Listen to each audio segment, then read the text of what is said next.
Welcome everybody to Rochford District Council's remote council meeting of the 15th of December 2020, and a particular warm welcome to anybody watching this via our live stream.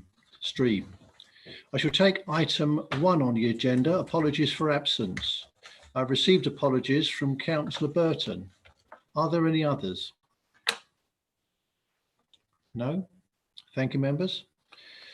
Item 2 on the agenda, minutes of the meeting held on the 20th of October 2020. You've all received copies. Members, are you happy for me to sign in due course the minutes of the meeting held on the 20th of October? I will assume agreement unless anyone clicks on the raise hand icon. No. There are no raise hand icon, and that's been approved. Thank you, members. I shall sign them, as I say, in due course. Agenda item 3, declarations of interest. Are there any declarations of interest, members? So we've got Councillor Williams. Councillor Williams. Thank you, Chairman. Item 12, non-pecuniary interest, being Vice Chair of Investment Board. Thank you. Anybody else? No, thank you very much.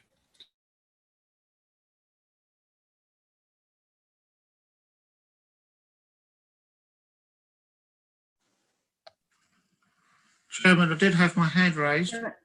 Councillor Steptoe. I can't hear. Sorry, Councillor Steptoe. My apologies. Item 12 is Chairman of the Investment Board. Thank you, Councillor Steptoe. Councillor Lorraine Shaw. Councillor Lorraine Shaw. Thank you, Chairman. I'm also a member of the Investment Board, so that's for item 12, if needed to be noted. Thank you. Anybody else? Chairman, No? if I may. Yeah. Who's that? That's it's Angela, Chairman.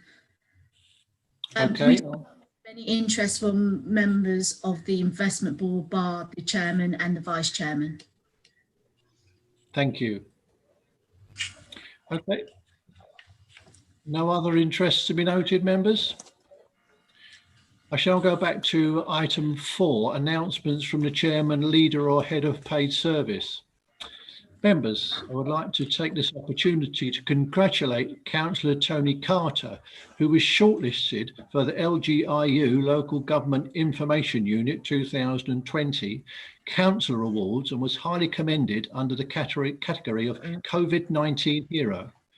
Councillor Tony Carter was nominated by Councillor Christine Mason after volunteering to retrain as a nursing assistant in order to help during the pandemic. My congratulations, Councillor, and thank you for all you've done. I would also like to take this opportunity to thank all those councillors who have helped and continues to help those in our community in most need during these unprecedented times. You are all unsung heroes. The leader of the council would also like to make an announcement. Councillor Wootton. Thank you, Chairman, and good evening to everyone. Tomorrow, or possibly later tonight, the new portfolio holder chart will be circulated. But I thought it would be helpful just to go through the key headlines for members this evening. I am delighted to welcome Councillor Danielle Belton, who joins the executive team with responsibility for the newly named portfolio, commercial, business, local economy and leisure, which replaces the old enterprise portfolio. Leisure switches to this portfolio given the significant financial support provided to Fusion. It is important, particularly over the next couple of years, that there is close focus on their performance as a business. Finance is renamed Financial Services, continues under Councillor Simon Smith, but responsibilities remain unchanged. Planning is renamed Strategic Planning under Councillor Ian Ward. As the name implies, emphasis will be on the strategic infrastructure aspects of development, highways, transport and regeneration, as well as the creation of the new local plan.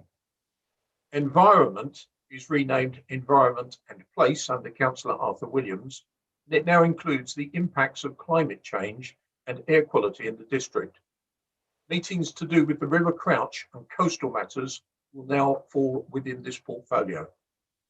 Whilst community remains an unchanged name under Councillor Mike Webb, increased opportunities will be explored towards community engagement, especially with younger people. Councillor Danielle Efty will head up the newly named IT, Tourism, Housing and Parking portfolio. For the time being and for continuity, the implementation of actions from the car park working group will be seen through by Councillor Efty. Housing and homelessness will also be managed under his portfolio. In addition to the standard strategic responsibilities as leader, I will be overseeing the asset development programme until completion. I will also be reviewing how residents and businesses engage to ensure that the customer experience with the council continues to be positive. As well as supporting me in all my responsibilities, as Deputy Leader, Councillor Cheryl Rowe's responsibilities will include emphasis upon council communications, including social media, transformation and the Connect programme. As I said earlier, a new portfolio organisation chart will be circulated to members tomorrow. Thank you, Chairman. Thank you, Councillor Wootton. Members, I'd like to take item 5 on the agenda, public questions and member questions on notice. We have 2 member questions on notice from Councillor Newport to the portfolio holder for planning, Councillor Ward. Councillor Newport, would you please read out your first question?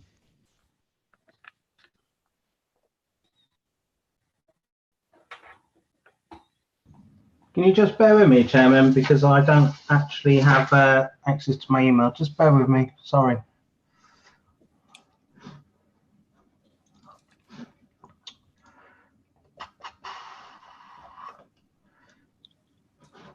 Okay, can you hear me? I can, and we can, yes. Okay. Councillor Ward, via you, Chairman, if I may. As of the 30th of November 2020, how many planning enforcement cases were outstanding? And my second question, as of Councillor Newport. Yep. Councillor Newport, I'll come to your second question second. Oh, okay. Allow Councillor Ward to answer and Yep, respond no to your problem. first question. Councillor Ward. Thank you very much for your question, Councillor Newport. Through you, Chairman, I would just like to ask Councillor Newport if he would kindly define the meaning of outstanding for me, because I need that clarified. What does he mean by outstanding, please? Well, they're cases that haven't been closed by the enforcement officers. Okay, so they haven't been. Okay, thank you very much for that, Councillor Newport. That haven't been closed. Okay, we have at this moment 286 being investigated at this moment in time. Okay, thank you. Councillor Newport, you do have the opportunity for a supplementary question. Do you have such a question? No, thank you, Chairman. Okay. Can you then please read out your second question for Councillor Ward? As of the 30th of November 2020, how many full-time planning officers were directly employed by the council and not on sick leave, parental leave, or on holiday? And for clarification, that you can include part-time staff that make up the equivalent of full-time planning officers if you need to, Councillor Ward. Councillor Ward, can you respond to that, please? Yeah, thank you very much, Chairman. I shall just give you the full quote on this one, Councillor Newport. The council at this moment employs 12 full-time planning officers.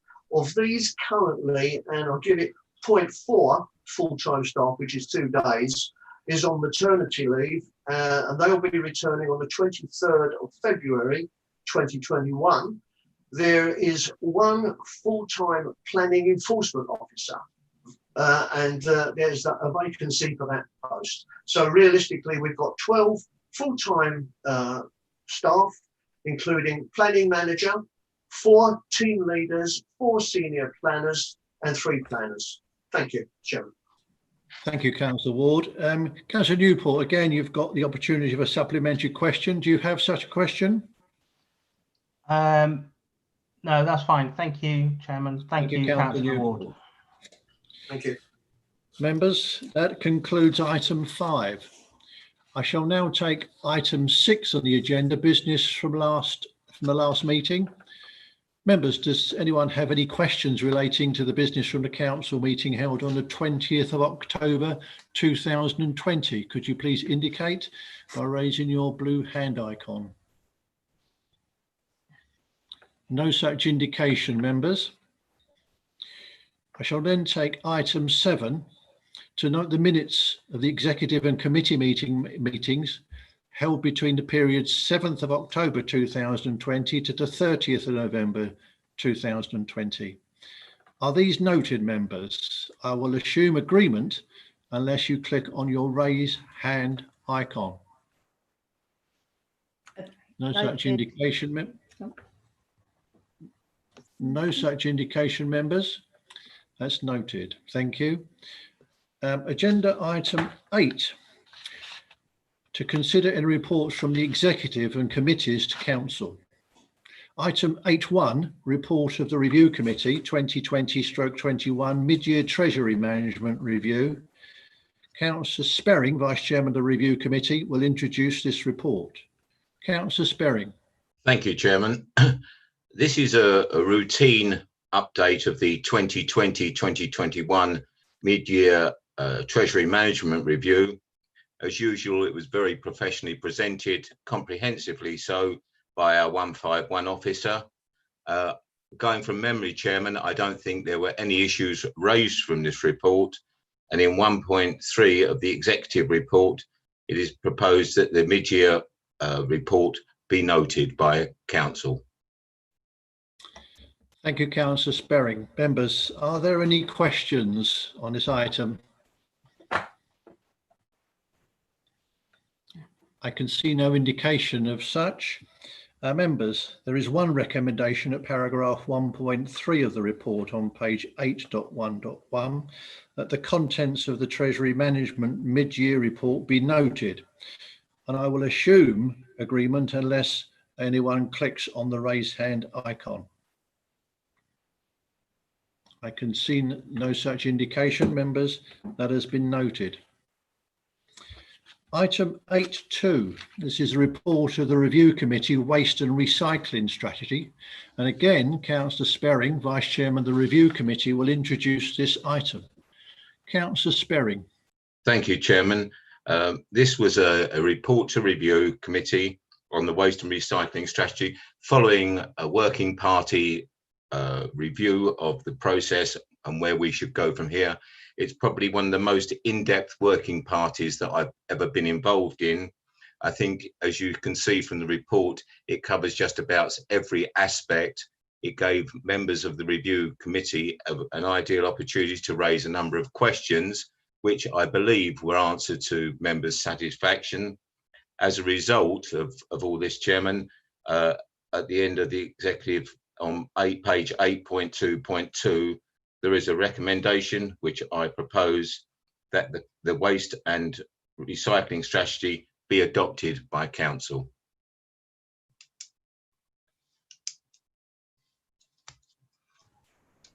Members, thank you, Councillor Sperring. Is there a seconder? I'll second that, Chairman. Thank you. Members, before we go to the vote, can you please... No, we've got Councillor Williams and you've got Councillor Eaves. Sorry, Councillor Williams.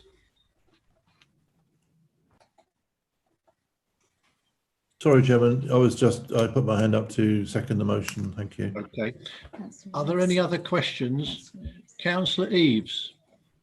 Thank you, Chair. It was just clarification, please. We've got on page 8.2.4, anticipated increase in demand for service, which is going to increase cost, etc. We've always been told when we've discussed the income from the new houses built, that the council tax from that will be cost neutral. And so can we have clarification that we are still looking at a cost neutral issue with the waste collection, bearing in mind the increase in properties that are going to become part of our portfolio? Thank you. Thank you, Councillor Eaves. I shall ask Mr. Marcus Houghton, Assistant Director, Place and Environment, if he can comment on that. Yeah, I think I follow the thread of what Councillor Eaves has said. So forgive me if I answer this in the wrong sort of vein.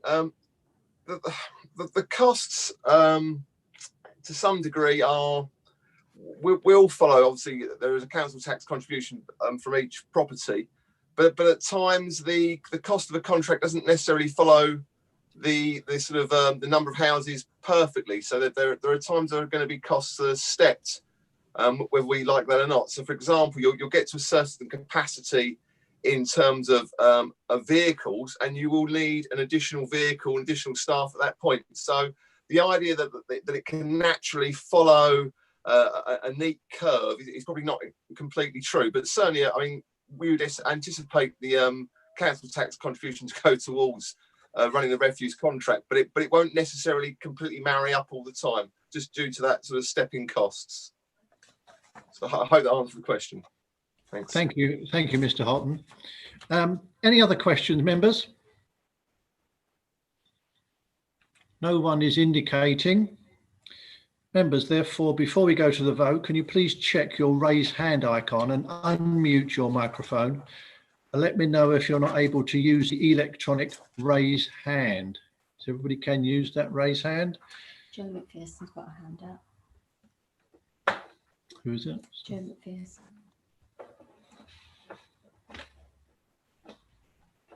Joe McPherson, can you ask her? Councillor McPherson, sorry. You're muted, Councillor McPherson. Is there anybody else? Let's have a look. Councillor McPherson cannot raise it. Okay, then. Okay. So can you say, Councillor McPherson, is there anyone else that's not able to use that? Is there anybody else who cannot raise their raise hand icon? Other than Mrs. McPherson. Okay. Members, could you please raise your raised hand icon and unmute if you would like a recorded vote to be taken?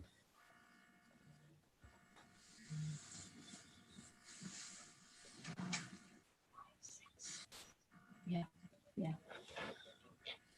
Recorded vote. Okay. Members, there will be a recorded vote.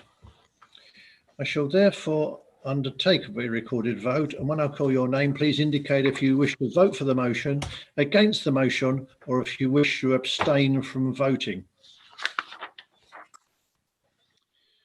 Councillor Mrs. Belton. Thank you. For the motion. Thank you. Councillor Mrs. Butcher. Thank you. For the motion. Thank you. Councillor Cannell. For the motion. Thank you, Chair. Thank you. Councillor Mr. Carter. For the motion, Chairman. Thank you. Thank you. Councillor Mrs. Carter. For, thank you. Thank you. Myself, Councillor Dray, for the motion. Councillor FD. On the motion, thank you, Chairman. Councillor Eaves. For, thank you, Chairman. Thank you. Councillor Gooding. For the motion. Thank you, Chair. Thank you. Councillor Hazelwood. For. Thank you. Councillor Hookway. Not yet. Not with us as yet. Councillor Hoy. For. Thank you. Councillor Hudson. For. Thank you. Councillor Ionu. For the motion, Chairman. Councillor Lucas Gill. For, Chairman. Thank you. Councillor Mrs Lumley. 4. Thank you. Councillor Mrs Mason. For the motion. Thank you. Councillor Mrs McPherson. For the motion, Chairman, and apologies for my technical difficulty. It's been resolved No now. problem. Thank you. Thank you. Councillor Merrick. 4. Councillor Milne. For the motion, Chairman. Councillor Newport. 4. Councillor Pavlin. For the motion. Thank you, Chairman. Councillor Mrs Rowe. Thank you, Chairman. 4. Thank you. Councillor Mrs Shaw. Thank you, Chairman. 4. Councillor Mr Shaw. 4, please, Chairman. Thank you. Councillor Smith. 4. Councillor Sperring. 4. Councillor Stanley. 4. Thank you. Councillor Steptoe. 4. Councillor Ward. 4. Thank you, Chairman. Thank you. Councillor Webb. 4. Thank you, Chairman. Thank you. Councillor Mrs Weston. 4, Chairman. Thank you. Councillor Wilkinson. 4, Chairman. Thank you. Councillor Williams. Thank you, Chairman. That's 4. Thank you. Councillor Wilson. 4, Chairman. Thank you. Councillor Wotton. 4. Thank you, Chairman.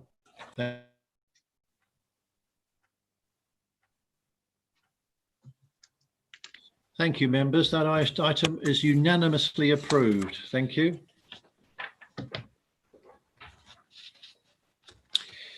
Members, I shall now go on to item 8.3 of the agenda. Excuse me, Chairman, it's Vice Chair. Can we ask members to put their hands down? There are 2 members with their hands up unless they wanted to ask a question. Thank you, Chairman. We'll do this end. Thank you, Councillor Weston. Now go to item 8.3, report of the Licensing and Appeals Committee, draft statement of licensing policy. Councillor Gooding, Chairman of the Licensing and Appeals Committee, will introduce this report. Councillor Gooding. Thank you, Chairman. The statement of licensing policy is reviewed every 4 years. The Licensing and Appeals Committee met on the 1st of July to consider the statement of licensing policy. Only one amendment was made to the policy, which was to remove the cumulative impact policy, as there was no evidence to support it. Instead, RDC's statement of licensing policy now includes a paragraph which states that where applications for new premises licenses or variations to premises license appear likely to add to an existing impact, the applicants will need to demonstrate why the operation of these premises will not add to any existing impact. The policy was then put out to full consultation from the 17th of August to the 6th of November 2020. The Licensing and Appeals Committee met again on the 17th of November 2020. Only one response was received to the consultation relating to minor grammatical errors. Therefore, the Licensing and Appeals Committee recommends that the Council approves the updated policy to commence from January 2021. I'd like to thank the officers and members for their contribution to this committee and move the recommendation, Chairman. Thank you, Councillor Mrs Gooding. Councillor Cheryl Rowe. Thank you, Chairman. I'll second that. Thank you, Councillor Rowe. Members, are there any questions at all? No one's indicating. Members, there is one recommendation which has been proposed and seconded, that the amended statement of licensing policy be approved. But before we go to the vote, can you please raise your hand icon and unmute your microphone should you wish a recorded vote to be taken?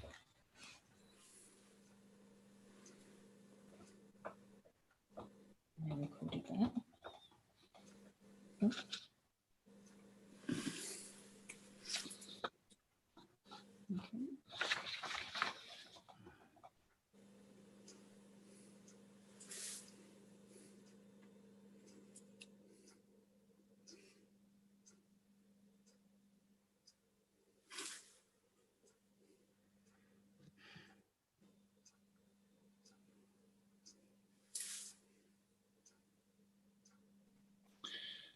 Members, there will be a recorded vote.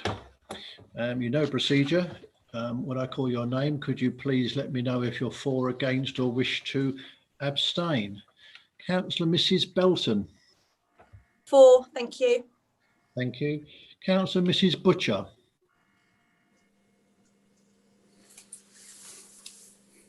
Councillor Mrs. Butcher. Yes, sorry, I couldn't unmute. Thank you, Chairman. For. Thank you. Councillor Connell. For the motion, Chair, thank you. Councillor Carter. Mr. Carter. For, Chairman, please. Councillor Mrs. Carter. For, thank you. Thank you. Myself for the motion. Councillor FD. On the motion, thank you, Chair. Thank you. Councillor Eaves. For, thank you, Chair. Councillor Mrs. Gooding. For the motion, thank you, Chairman. Councillor Hazelwood. For. Councillor Hookway. No. Still not with us. Councillor Hoy. For. Thank you. Councillor Hudson. For. Councillor Ionu.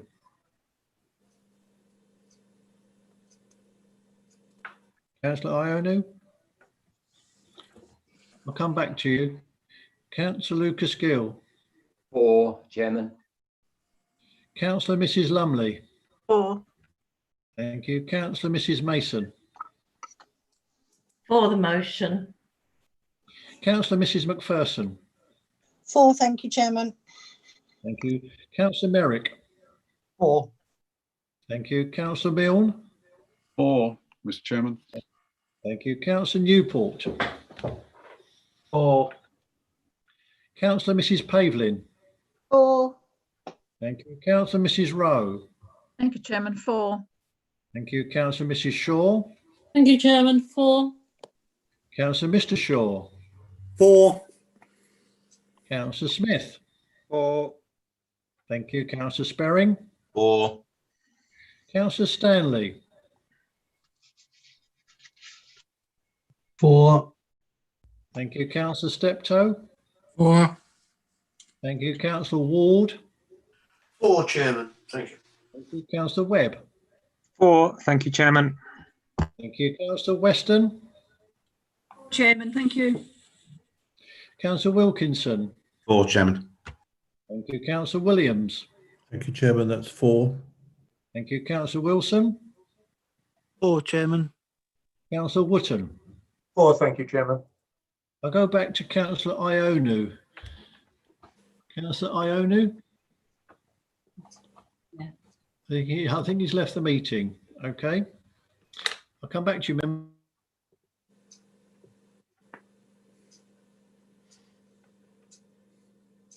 That, members, is unanimous, 34 in favour, so that item has been approved. Thank you.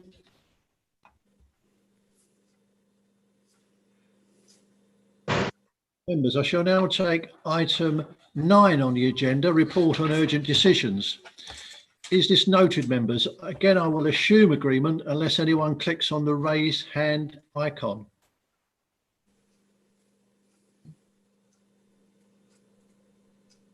There's no such indication, members.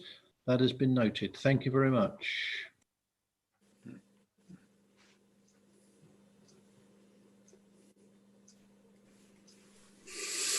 Item 9 has been noted, members. Thank you. Agenda item 10, report of the leader on the work of the executive.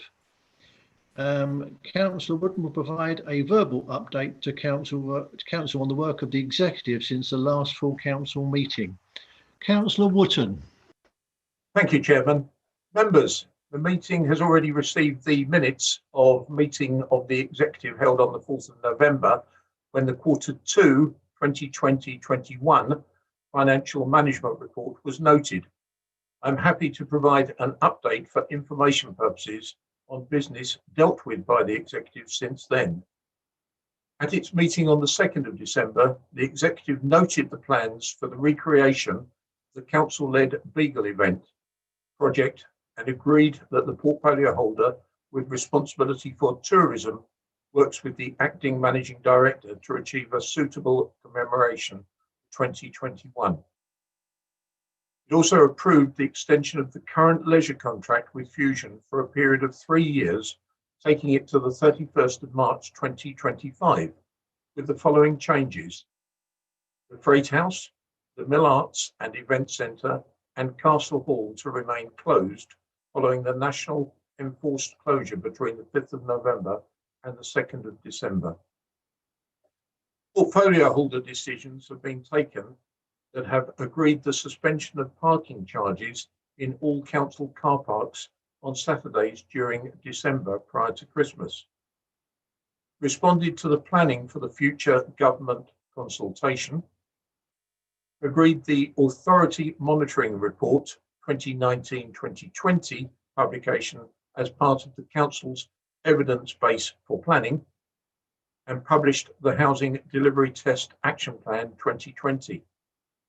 I would, Chairman, just like to add that the provision of free parking in all the council car parks during December to support residents and businesses nearly didn't happen this year.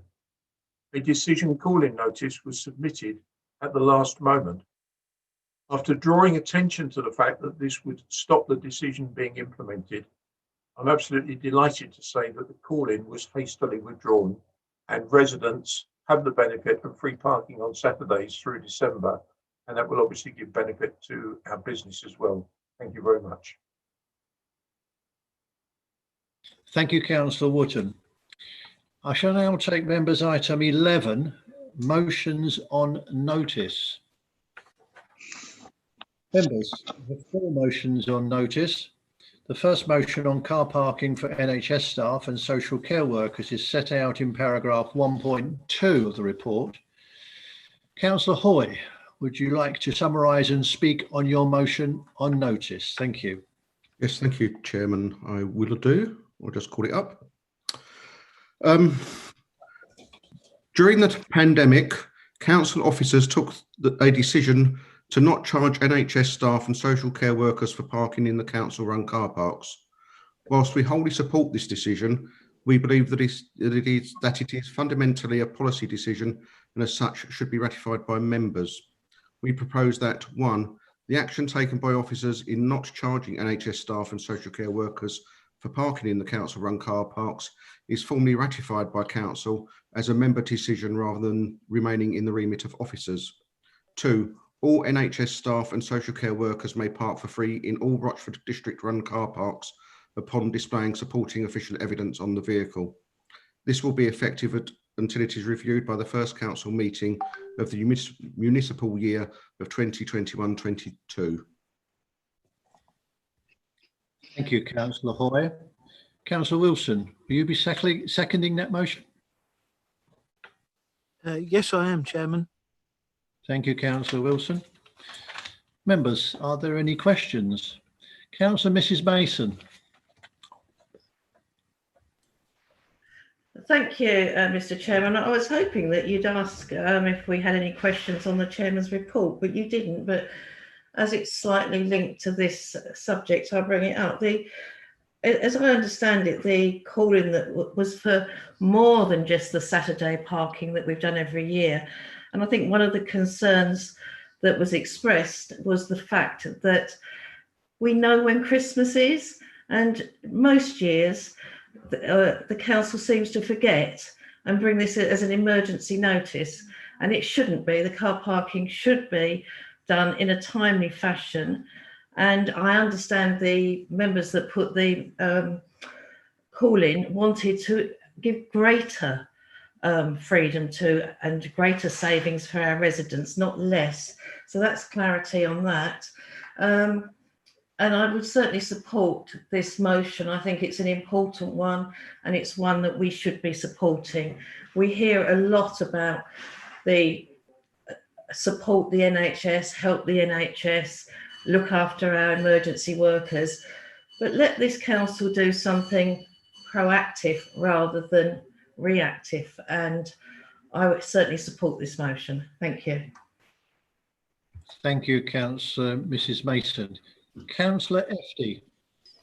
Thank you, Chairman. Through the chair, I've got an answer for this. The council is following guidance that the government implemented at the beginning of the pandemic, that it is to not enforce parking charges in council car parks for NHS staff members, health or social care workers. This concession for COVID-19 can only be used when on official duty as an NHS staff member, health and social care worker, or NHS volunteer responder.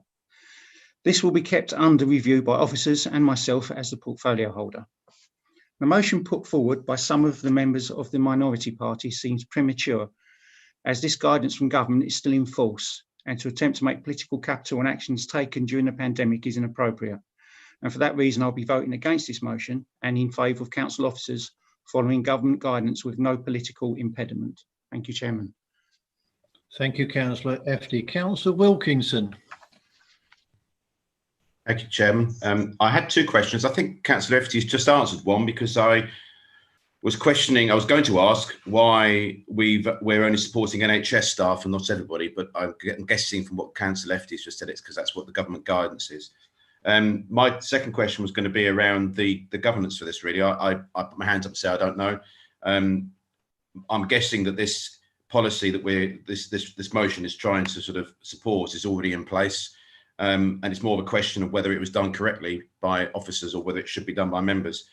So I don't know which way that should be, and I'm wondering if there's an officer or somebody that could advise me on that. Mr. Matt Harwood-White, can you respond to that question, please? Thank you, Chairman. It was a operational decision, Chairman, that we took at that time in consultation with the portfolio holder. That's the reason for that decision and the governance route we took, Chairman. Thank you, Mr. Matt Harwood-White. Councillor Wootton. Chairman, thank you very much indeed. At the time this was implemented, I was actually portfolio holder with responsibility for car parking. At the time, members will recall, and we go back to March, when there was an awful lot of stuff on our plate at the time, and it was important to put certain things in place in fast time. And we as an authority were actually looking at providing free car parking. We, in consultation with the assistant director, discussed providing free car parking for the wonderful volunteers. And we've heard tonight about an example of excellent volunteering, but all the hordes of other excellent examples. And we took a view that we wanted to ensure that those people associated with the community hub were given free parking. And that was actually agreed at much the same time as there was media pressure on the government to ensure that all NHS workers were included, and quite right too. The thing that I find difficult about this motion, if we can call it a motion, is that actually it starts being prescriptive, and it could well be that this needs to go on for a lot longer. And I think to tie our hands to the first council meeting in the new municipal year is far too prescriptive. I think it's right that we should have the flexibility to act according to circumstances as they present themselves. And that is why I support Councillor FD in saying that we can't be tied to a particular time. And I think it would be far too cumbersome to bring these sorts of things to members' meetings all the time. We do need to be a fast and responsive authority. And what this motion seeks to do is to slow down that process. I'm not against the principle of what it's trying to do in terms of providing the benefit for our wonderful NHS staff and our volunteers that support our community. I am against slowing the mechanism down and also being prescriptive about dates. It is for those reasons, not for the workers themselves, that I cannot support it, I'm afraid. Thank you, Chairman. Thank you, Councillor Wootton. Councillor Hoy.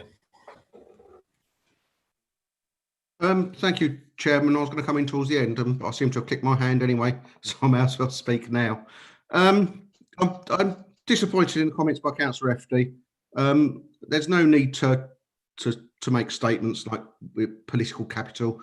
I think it's quite clear that this is written on the council's webpage, and it's just to say we as councillors think we should do this as much as the government. And at the moment, there is no certainty over when it may be withdrawn. It might be withdrawn tomorrow for all we know, or it might be withdrawn in 2 years' time. I don't know. This gives certainty to NHS and social care workers that they park in there today and they park in there tomorrow, and they know it's still going to be free. I would take on board what Councillor Wootton has said, but again, it's not prescriptive because there's a review in the first council meeting in the municipal year, just to make sure that it's still appropriate then.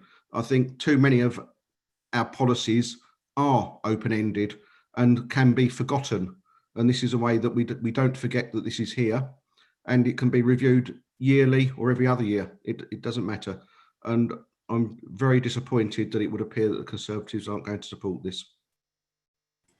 Thank you, Councillor Hoy. Councillor Wilkinson, you've indicated you wish to speak again. You've already spoken, so I won't allow you to speak again, unfortunately, on this item. But Councillor Williams.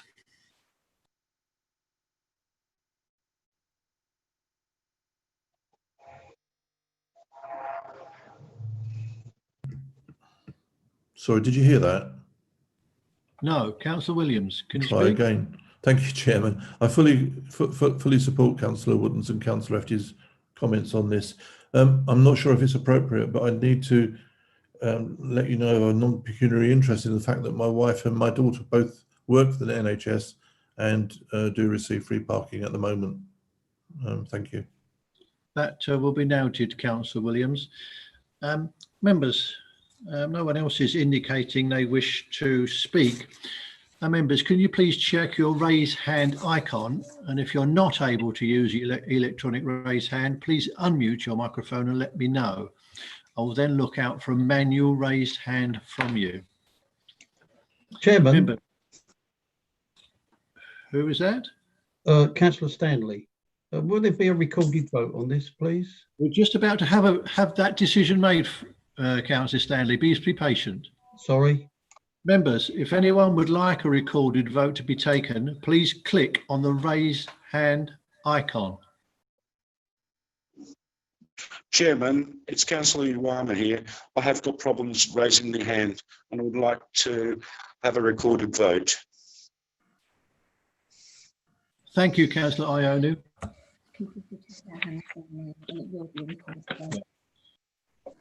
Members, there will be a recorded vote. If you can now put your hands down, I'll be obliged. Members, as I say, there will be a recorded vote. You know the procedure. Councillor Mrs. Beltham. Thank you. Against. Thank you. Councillor Mrs. Butcher. Thank you, Chairman. Against. Thank you. Councillor Connell. For the motion, Chair. Thank you. Councillor Mr. Carter. Against, Chairman. Councillor Mrs. Carter. Thank you. Fully support this motion and for. Thank you. Myself against the motion. Councillor Efty. Against the motion. Thank you, Chairman. Thank you. Councillor Eaves. For, thank you, Chairman. Thank you. Councillor Mrs. Gooding. Against, thank you, Chairman. Councillor Hazelwood. Abstain. Thank you. Councillor Hookway. Good to see you, Councillor Hookway. What is your vote? Thank you very much, Chairman. I would be voting for the motion. Thank you. Thank you. Councillor Hoy. For the motion, Chairman. Councillor Hudson. Against. Councillor Ionu. For the motion, Chairman. Thank you. Councillor Mr. Lucas Gill. Against, Chairman. Councillor Mrs. Lumley. Against. Councillor Mrs. Mason. For the motion. Councillor Mrs. McPherson. Against. Councillor Merrick. Against. Councillor Milne.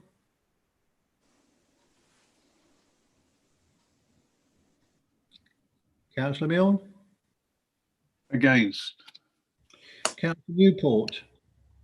For the motion. Thank you. Councillor Mrs Pavlin, Against. Thank you. Councillor Mrs Rowe. Thank you, Chairman. Against. Thank you. Councillor Mrs Shaw. Thank you, Chairman. Against. Councillor Mr Shaw. Against. Thank you. Councillor Smith. Against. Councillor Sperring. Against. Thank you. Councillor Stanley.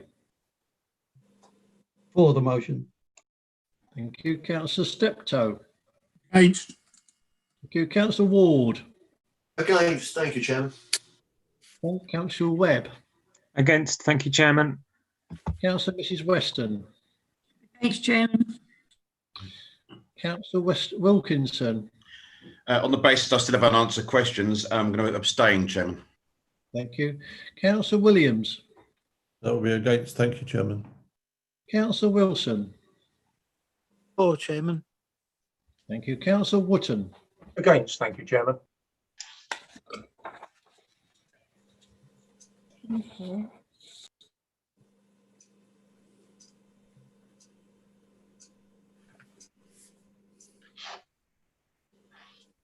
Members, that motion has been defeated. There were 10 for, 24 against, and 2 abstentions. Thank you, members.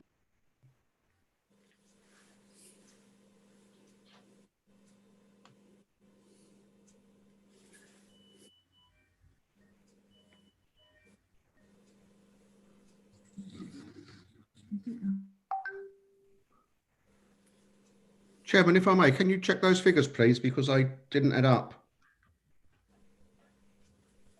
Bear with us, Councillor Hoy.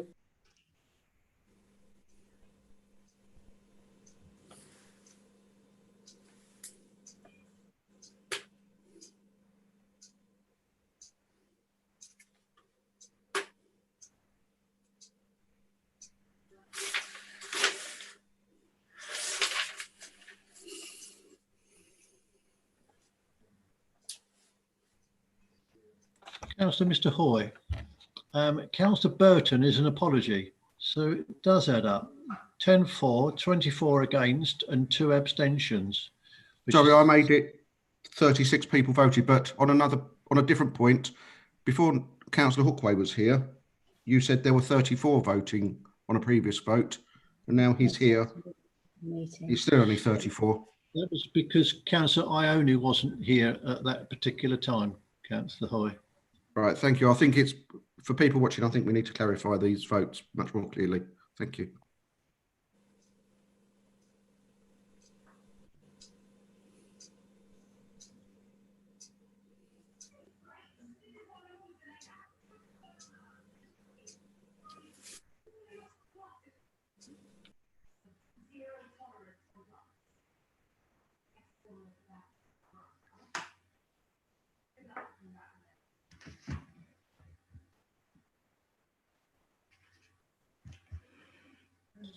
Members, the next motion on notice relating to the mothballing of the Mill Arts and Events Centre and Civic Suite has been proposed by Councillor Newport.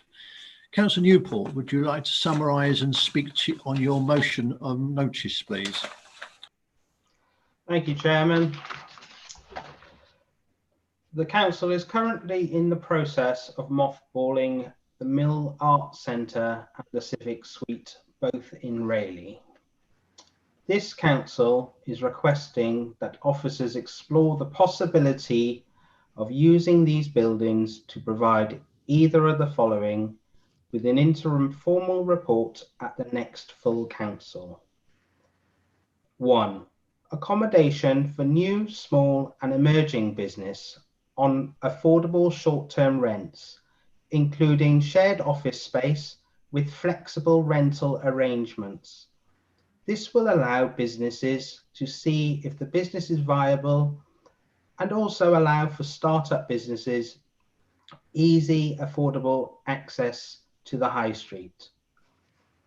2. Temporary accommodation for homeless people. Thank you, Chairman. Thank you, Councillor Newport. Councillor Eaves, are you seconding the motion?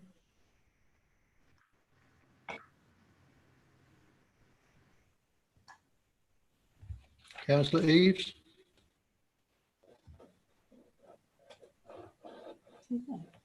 You're on mute, Councillor Eaves.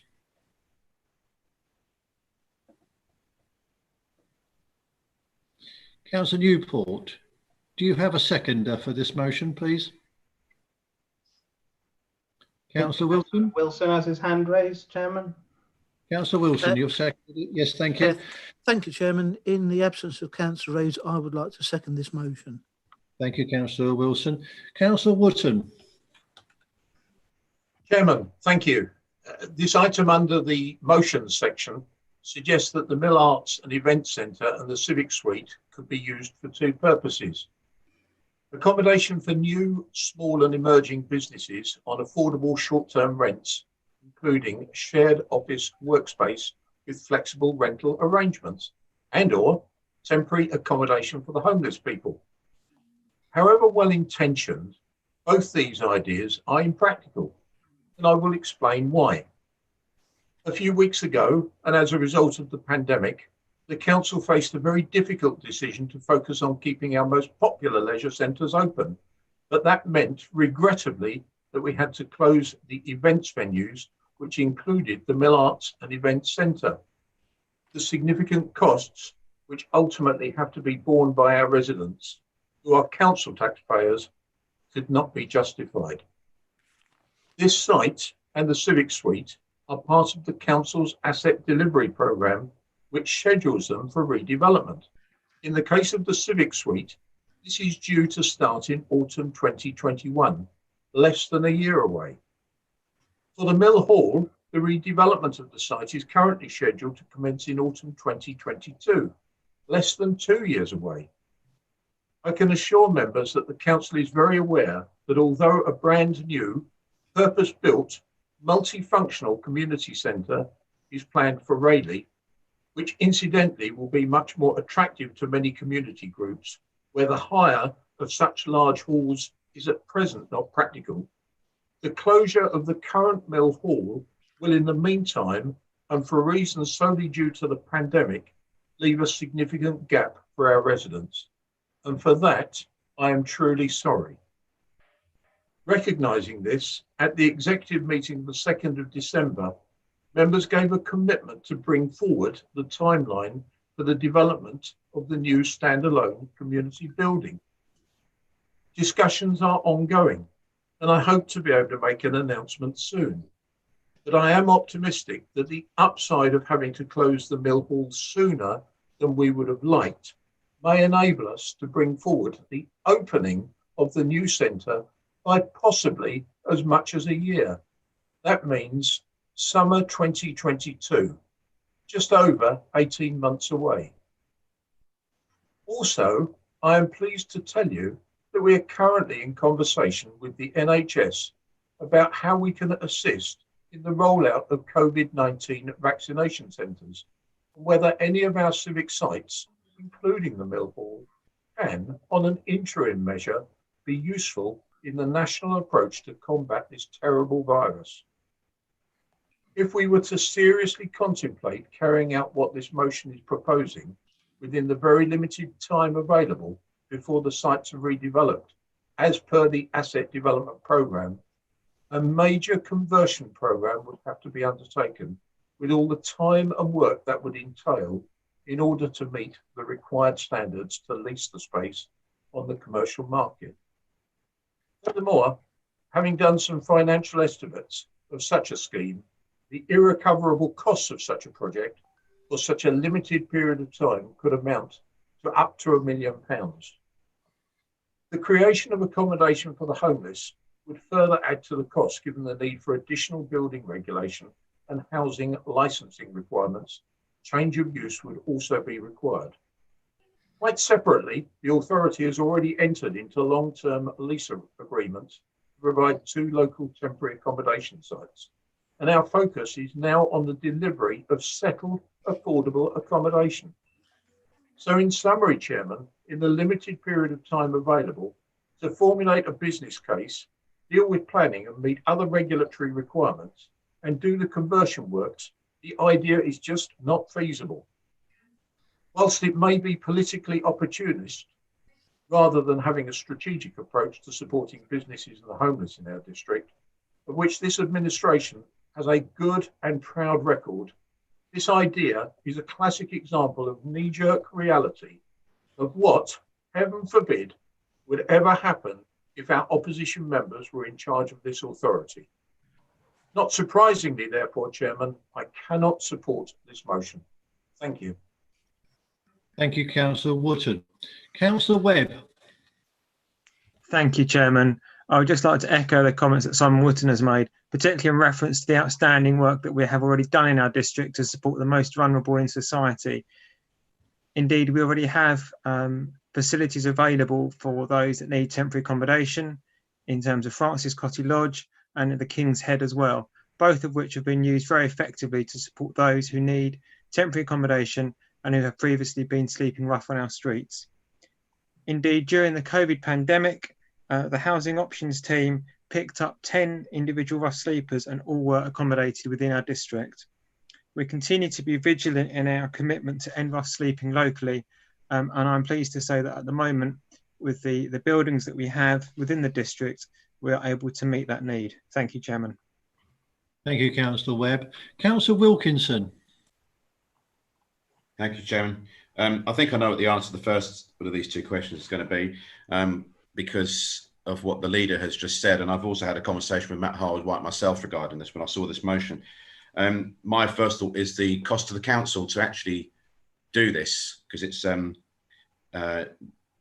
obviously going to cost a lot of money to open the building and make it ready for the proposals within the motion. So I don't know if anybody's got any idea what that is, because I know Mr. Harwood-White certainly hasn't, or didn't when I spoke to him anyway. And the other question I was going to ask is, I'm no businessman, but I would imagine that the current situation we're in, this is not the time that new businesses are coming forward. And I don't know, I'm happy to be proved wrong with that. Does anybody know, or do the proposers know, how many businesses we have waiting that could actually use this building if it were to be opened for their purpose, that purpose? Thank you, Councillor Wilkinson. Mr. Matt Harwood-White, would you like to comment on both of those points? Chairman, I could only really comment on there was a question regarding conversion costs. Chairman, we don't have a specification or a scope or any detailed plans. We would need that to work up a detailed proposal. There's been no time to do that given the limited time available, but the leader, Chairman, did refer to some high-level costings within his response. But as I said, Chairman, a full scale of scope and specification would be required to work up detailed costs for the motion, Chairman. Thank you, Mr. Matt Harwood-White. Councillor Smith. Thank you, Chairman. I believe this motion is ill-considered, opportunist, and just full of political motivation. Councillor Webb, Councillor Wootton have mentioned what a fantastic job we as a council are doing and have done with our homeless. The location suggested are wholly unsuitable and absolutely inappropriate. There's no demonstrated need for this.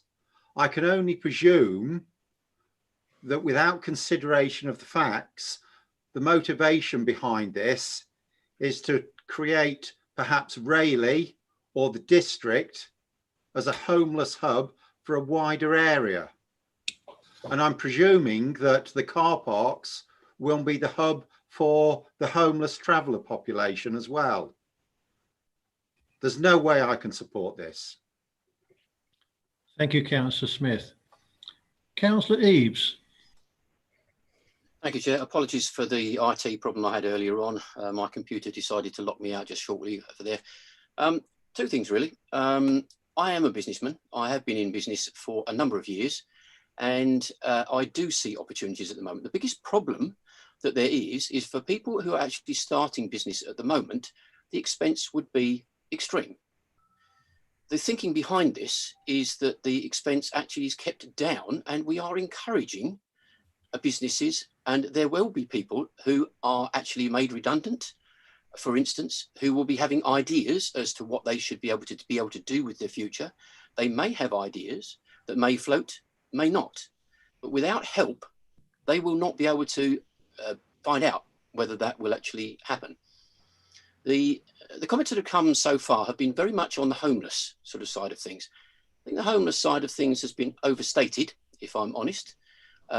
We have done a brilliant job with homeless in the area, but the homeless issue for these particular buildings, I think, is a secondary one.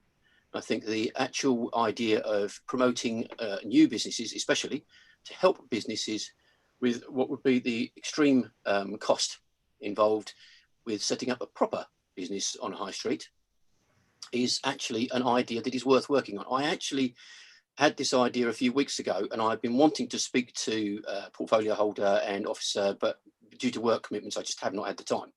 But one thing I will say is that I'm seeing a recurring thing this evening, that there have been issues that have been put forward which have been to our community's benefit, to such so far, and they've been made political by the administration. Now, I find that, quite honestly, disgusting. They are, if you look at the thinking behind these, they are not political. They are looking at the benefit that we can actually, as a council, give to our residents. And to make them political, I think is quite honestly frustrating and disgusting. But I will obviously be supporting this this proposal, and I think it's very short-sighted for the council just to dismiss it. To say that it's going to cost £1 million, I think I don't know where you're getting those figures from, but I'd be very interested to see where they've actually been worked up from. As a businessman, I can see where things could be set up for a lot less money than that to encourage businesses in our area. I'd like to think that we are a council who encourage business in this area. The mood that I've heard from administration members at the moment has been very much the opposite, I'm sorry to say. Thank you.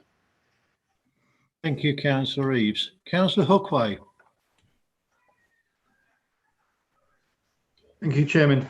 One thing that seems to be a bit contradictory to me is that on some comments relating to the previous motion was the fact that some of the arguments against it was that the administration needed to be free-handed so it could act quickly and decisively and make decisions without the need to have their decisions slowed down by democratic process.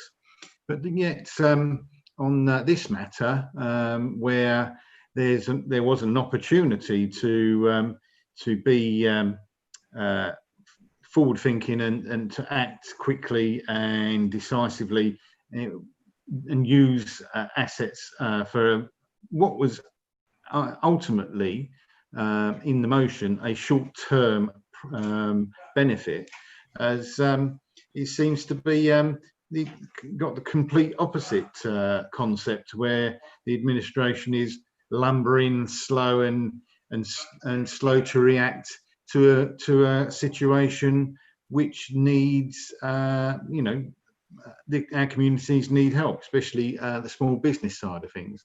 And I think Councillor Reeves has put it very well in respect of that there are businesses and people out there who are in need of assistance to get sort of like some traction, and will ultimately, if some of these businesses and individuals are given some assistance, they may well become a benefit to the wider community and actually to the council itself, because if they establish themselves and start paying business rates and other things as well, then the council will benefit. So there is some some reasoning behind this motion, and it's not a political thing. It's looking to various different ways to try and help our community in a difficult current position that we find ourselves in. Thank you. Thank you, Councillor Hookway. Members, I've still got 8 councillors indicating they wish to speak. I shall take those 8 and no more. And can I ask the 8 who will speak to be concise in their comments, please. Councillor Ward. Thank you, Chairman, for allowing me to speak on this one. I have to commend the sentiments with regard to this particular thing, this motion that's been put forward, but I'm afraid I can't particularly commend its appropriateness. I think it's been outlined to all the members that the asset is being brought forward and we will be providing a facility a lot quicker. I believe the leader did make an announcement to us just now, the fact that he has been approached by the NHS to make this facility available for the vaccine and mass vaccination, I believe. So, you know, it is being used. We are responding quickly. I do fundamentally believe in helping business. I've been in business myself, the same as many on all sides. And the simple fact is that, again, I've been disappointed in the past with how I received no support in regards to the Francis Cotty issue, which was several years back, where the opposition, through whatever means they could, sought to attack me in my support for Francis Cotty. And so, you know, I welcome all the help that we're doing for the homeless, and I do support the homeless and the work we are doing. But I believe that this particular thing that is being put forward is totally inappropriate. Thank you. Thank you, Councillor Ward. Councillor Wilson. Thank you, Chairman. It's disappointing, to say the least, that many of the Conservative members that have spoken describe this as opportunistic. It's not. I would urge them to read what the actual motion is, which is that officers should explore the cost of the remaining of using the remaining facilities. It's nothing more than that, and so it's, you know, I would just say, unfortunately, this looks a little bit like grandstanding to me. Thank you, Chairman. Thank you, Councillor Wilson. Councillor Mrs. Shaw. Thank you, Chairman. I'm amazed that with this motion, it seems like the minority parties have made it political by using the Miller Arts Centre. Obviously, the people who've put this motion forward don't walk the streets, that sounds bad, but walk the streets looking for the homeless like I do. We've got no homeless at the moment in Rayleigh. We've got none in Rochford. There have, as Councillor Mike Webb, Simon Wootton and Councillor Simon Wootton have said, they are all housed. A lot of them are also in Southend, and then I go and see a lot of them on a Sunday evening to make sure they're okay. They do not want to have a place in Rayleigh because the services that they need are in are in Southend. All the agencies, if they've got addictions or need help in any other way. Our team in RDC do a fantastic job to help them. So there's no homeless in Rayleigh at all. If there's any begging, they are not homeless. Thank you. Thank you, Councillor Mrs. Shaw. Councillor Mrs. Mason. Thank you, Mr. Chairman. Well, I don't know where to start on this. It's a very simple motion that seems to be being hijacked by political division and divisive comments by the leader. And it's disappointing when on one hand, in the past, he said he wants to work with other groups, but has persistently demonstrated the opposite. When this council wants to, it says it can move quickly. For example, when it wanted to rush through the asset programme at the first council meeting after lockdown, it managed to move very quickly. But again, you're missing the point. They're too busy trying to score points. This motion is very simple. It asks to explore the process of looking at the possibility of using these buildings for two actions, one of those being temporary accommodation. And the reason for the concern over that is because of the confusing figures that have been put in the council's finances for the temporary accommodation. We've been given over 100,000 was allocated, and yet we're assured it was 12.5 for the 10 homeless people that Councillor Webb referred to. So somewhere something doesn't add up, but that's not the main point. The main point is to explore the possibility. Also, as Councillor Eaves has so carefully pointed out, to help people when people are losing their jobs, people are losing their income. If we have an empty building, and we're not just talking about Mill Hall, we're also talking about the Civic Suite, which has got lots of small little offices in there, which wouldn't cost a lot to convert. It needs a will. It needs someone to try and help our residents. And if you think that's being political, Councillor Wootton, it's not. It's putting our residents first. So this motion was purely to explore the possibility of using these buildings to provide either of the following. It seems to me that the council's reluctant even to explore that possibility, and I do regret the tone that has been expressed today. I think it's very sad. Thank you. Thank you, Councillor Mrs Mason. Councillor Hoy. Thank you, Chairman. I was going to point out what Councillor Mrs Mason said.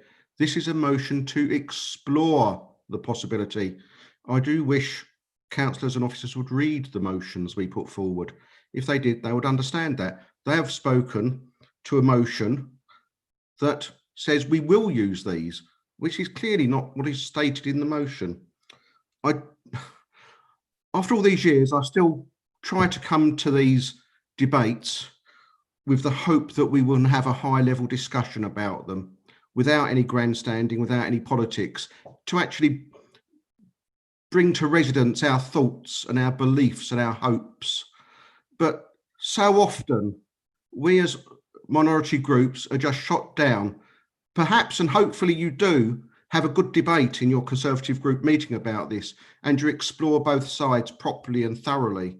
However, members of the public watching this now will not see that, and it is very, very unfortunate indeed. I am almost ashamed to be on the same council as someone who suggests and flies the kite to scare residents that we will have travellers in our car parks in Rayleigh. That really is not appropriate. And I'm not going to put Louisa Moss on the spot now, but I did read the last report that she wrote, and she does produce very good and comprehensive and understandable reports from her area. And from that report, I took it that there is certainly going to be some issues with homelessness, although obviously it's very hard to gauge how much this is going to affect us when furloughing stops, which will happen in March. That's where I'm going to leave it. I just hope for better days and better debates than we have at the moment in this council. Thank you. Thank you, Councillor Hoy. Councillor Newport.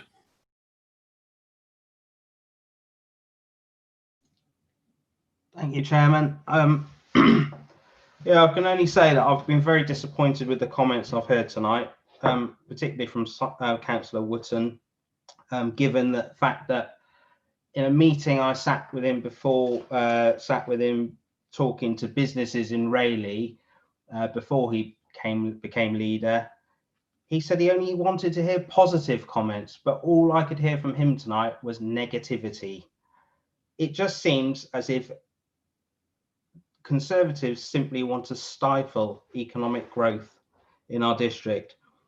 The concept of pop-up shops seems to have eluded members.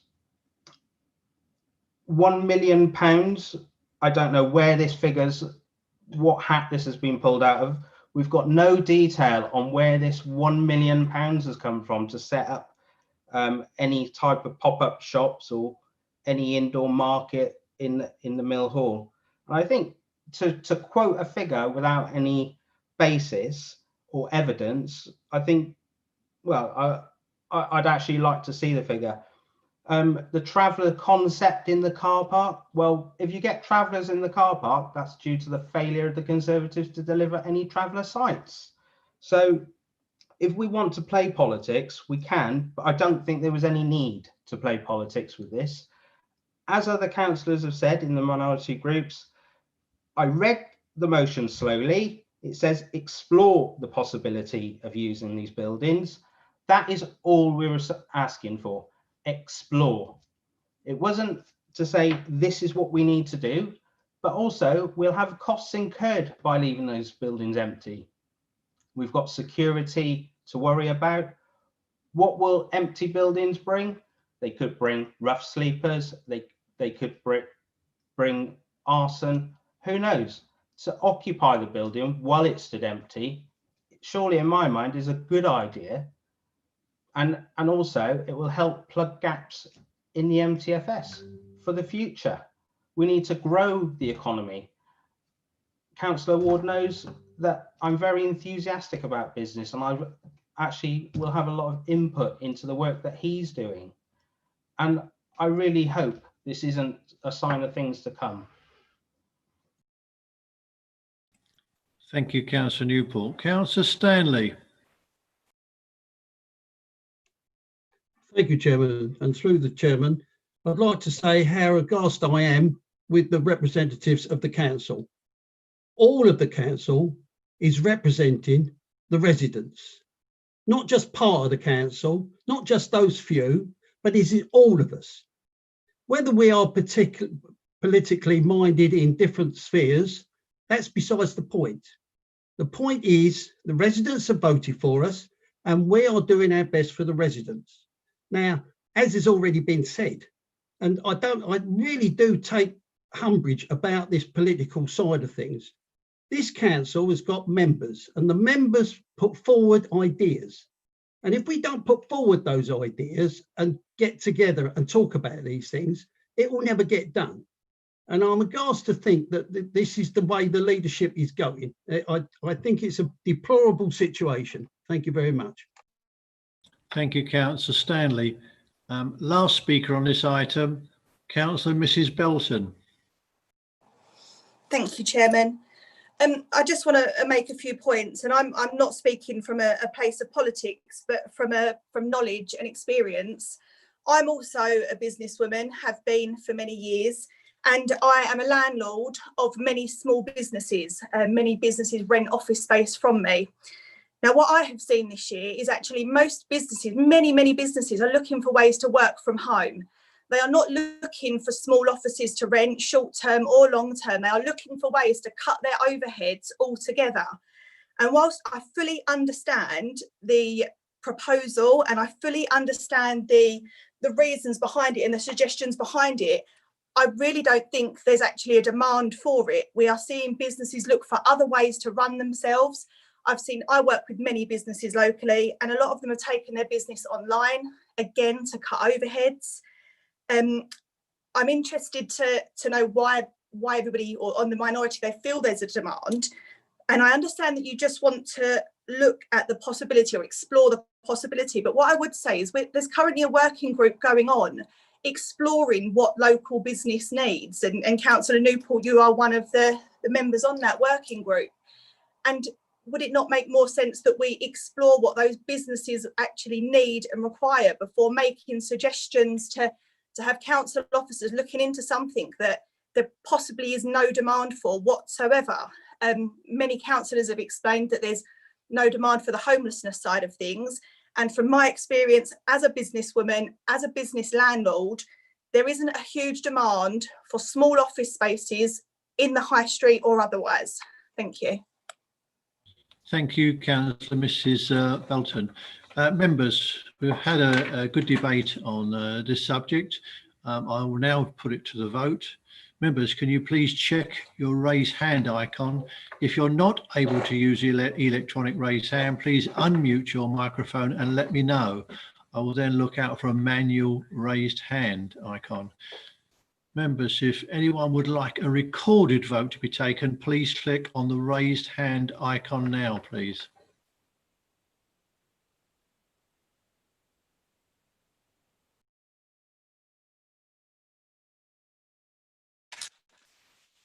Members, there will be a recorded vote. When I call your name, please indicate whether you wish to vote for, against or abstain from the motion. Councillor Mrs Belton. Against the motion. Thank you. Councillor Mrs Butcher.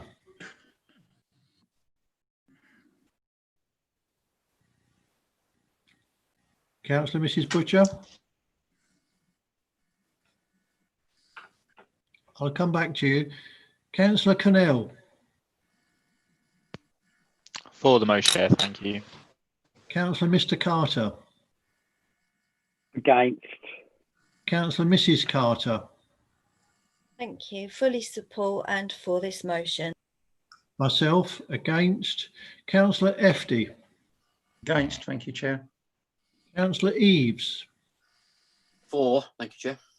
Councillor Mrs Gooding. Against, Chairman, thank you. Councillor Hazelwood. Against. Councillor Hookway. For the motion, Chairman. Councillor Hoy. For the motion. Councillor Hudson. Against. Thank you. Councillor Ionu. Don't think he's with us anymore. Councillor Lucas Gill. Against. Councillor Mrs Lumley. Against. Councillor Mrs Mason. Totally support the motion. Councillor Mrs Macpherson. Against, thank you, Chairman. Councillor Merrick. Against. Councillor Milne. Against. Councillor Newport. Definitely for. Councillor Pavlin. Mrs Pavlin.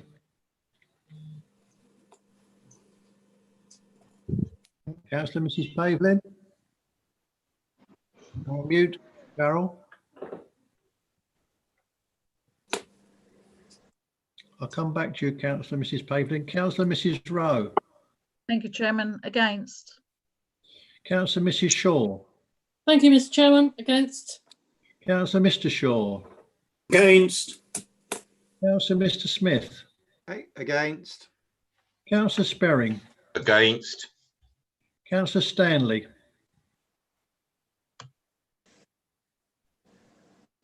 For the motion.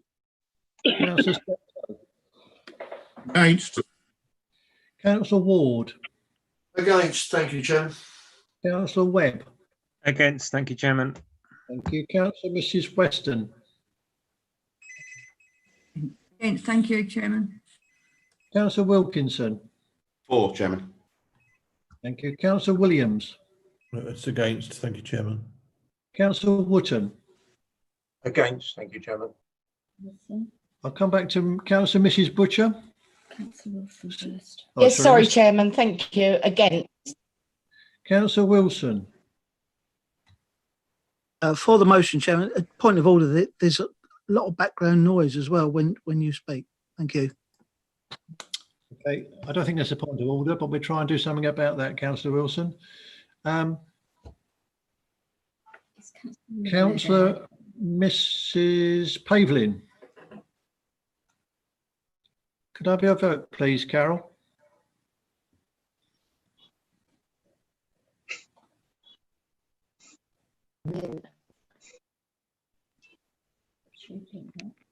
Could you repeat that, please, Carol? Sorry, Chairman. I think she's having problems with her IT at the moment. Can you hear me now? Is that a yes? Okay. We carry on without you for the time being, Councillor Mrs Pavlin. I'll come back to you, members. Chairman, just to let you know, Councillor Ioano is back with us. Thank you. Councillor Ioanu, I don't know whether you heard that complete debate. If you didn't, then Yes, I did. Did you hear that debate? Yes, I did. Okay.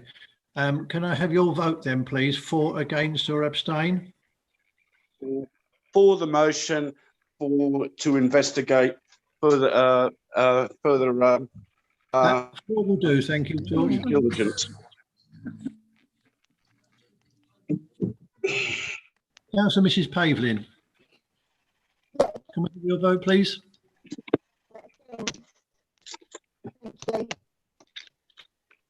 No.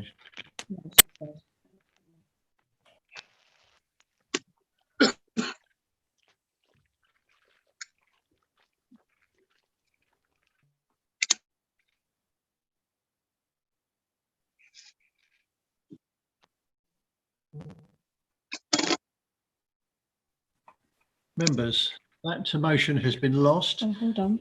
Ah.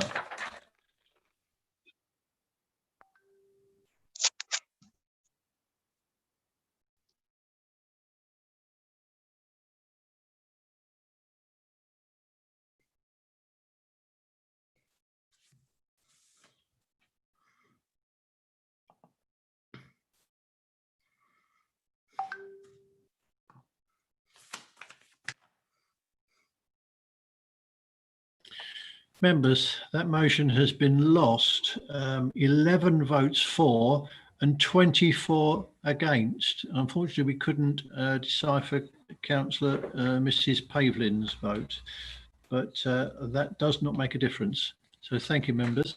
Sorry, on a point of order, Chairman, can we check these numbers again? Because I make that there are 36 councillors present. I'm struggling to get my head around the numbers at the moment. We've gone from 34 to 36. So are there two people dropping out at times?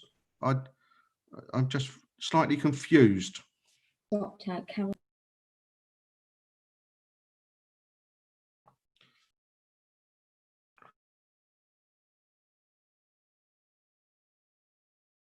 You told them. Councillor Mr. Hoy, there are 36 councillors able to vote. One couldn't vote and 24 was against, 11 for. So that's 35 councillors voting, one couldn't vote. So, yeah, on a point of order though, Chairman, when I said earlier that I counted 36 votes and you said there are only 34 present, or 35 present, now it's 36 present. The numbers are going up and down. Councillor Mr. Hoy, councillors are coming and going into this virtual arrangement, and it's difficult to collate at the time. I can assure you that the votes are correct as recorded by Sonia. Perhaps I'll wait to the next motion then before I make any further comments then, Chairman.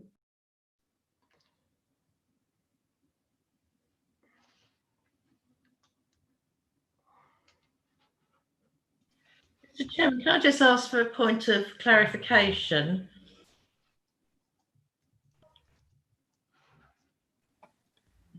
Who's speaking, please?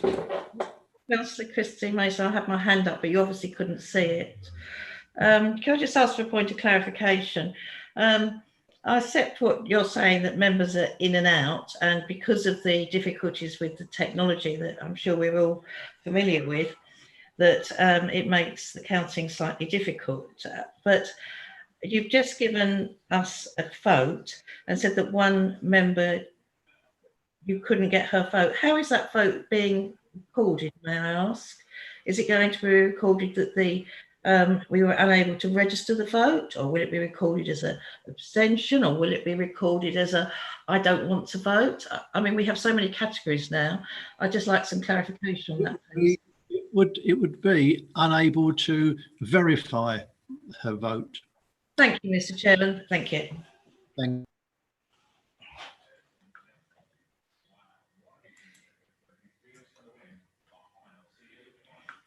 Chairman, you're on mute. Chairman, you're mute if you're saying something. Members, the next motion on notice relating to voting at remote meetings has been proposed by Councillor Mrs. Mason.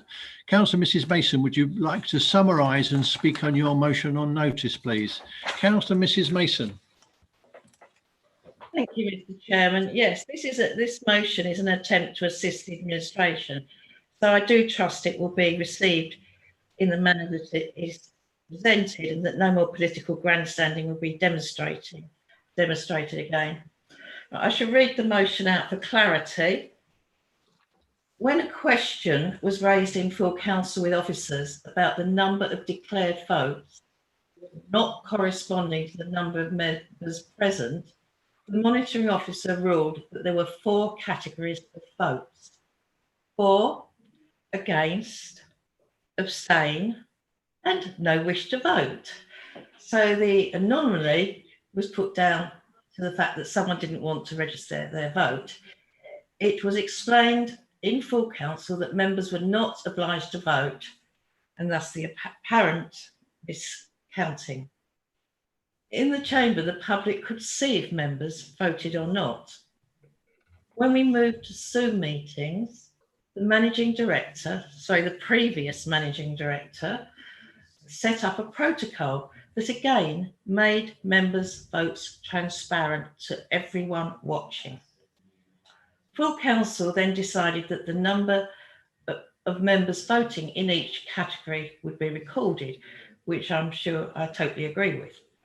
Since then, the acting managing director has altered the method of voting to the raising of a blue hand to save time in meetings. However, in the recent review meeting on the first vote, no numbers were given. We were just advised an item had been agreed. On the second item, we were advised 11 members voted for and 3 members did not vote. On inquiry, it appeared that some members were unable to raise their blue hand and the vote had to be retaken.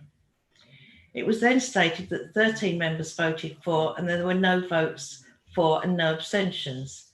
Then the officer stated there were 13 votes for and 1 abstention. Confusing, isn't it? This new system raises concerns. Neither the public nor members can see who is voting, and therefore we lose the transparency that prevailed before in open council and under the previous managing director's protocol. It is also problematical if a member who decides not to vote is then counted as an abstention, and contrary to what the council had previously been advised. With important decisions being taken, it is important there is clarity. And I do understand this is difficult. However, we're asking that this council ask that the portfolio holder for governance, in conjunction with the monitoring officer and the acting managing director, ensures that the method of voting is re-examined as a matter of urgency and a verification process is implemented to prevent such a reoccurrence. Thank you. Thank you, Councillor Mrs Mason. Councillor Hoy, are you seconding this motion? Yes, Chairman, I will second the motion. I will either speak now or later, depending if anyone else wants to speak first. But I see no raised hands.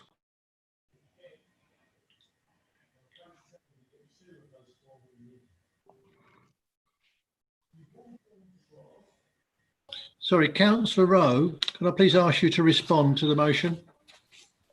Thank you, Chairman. The motion asks that the system of voting by raising the blue hand in the software is re-examined by officers. There is no need to do this. When we first began to use the software for digital meetings, it was new to all of us.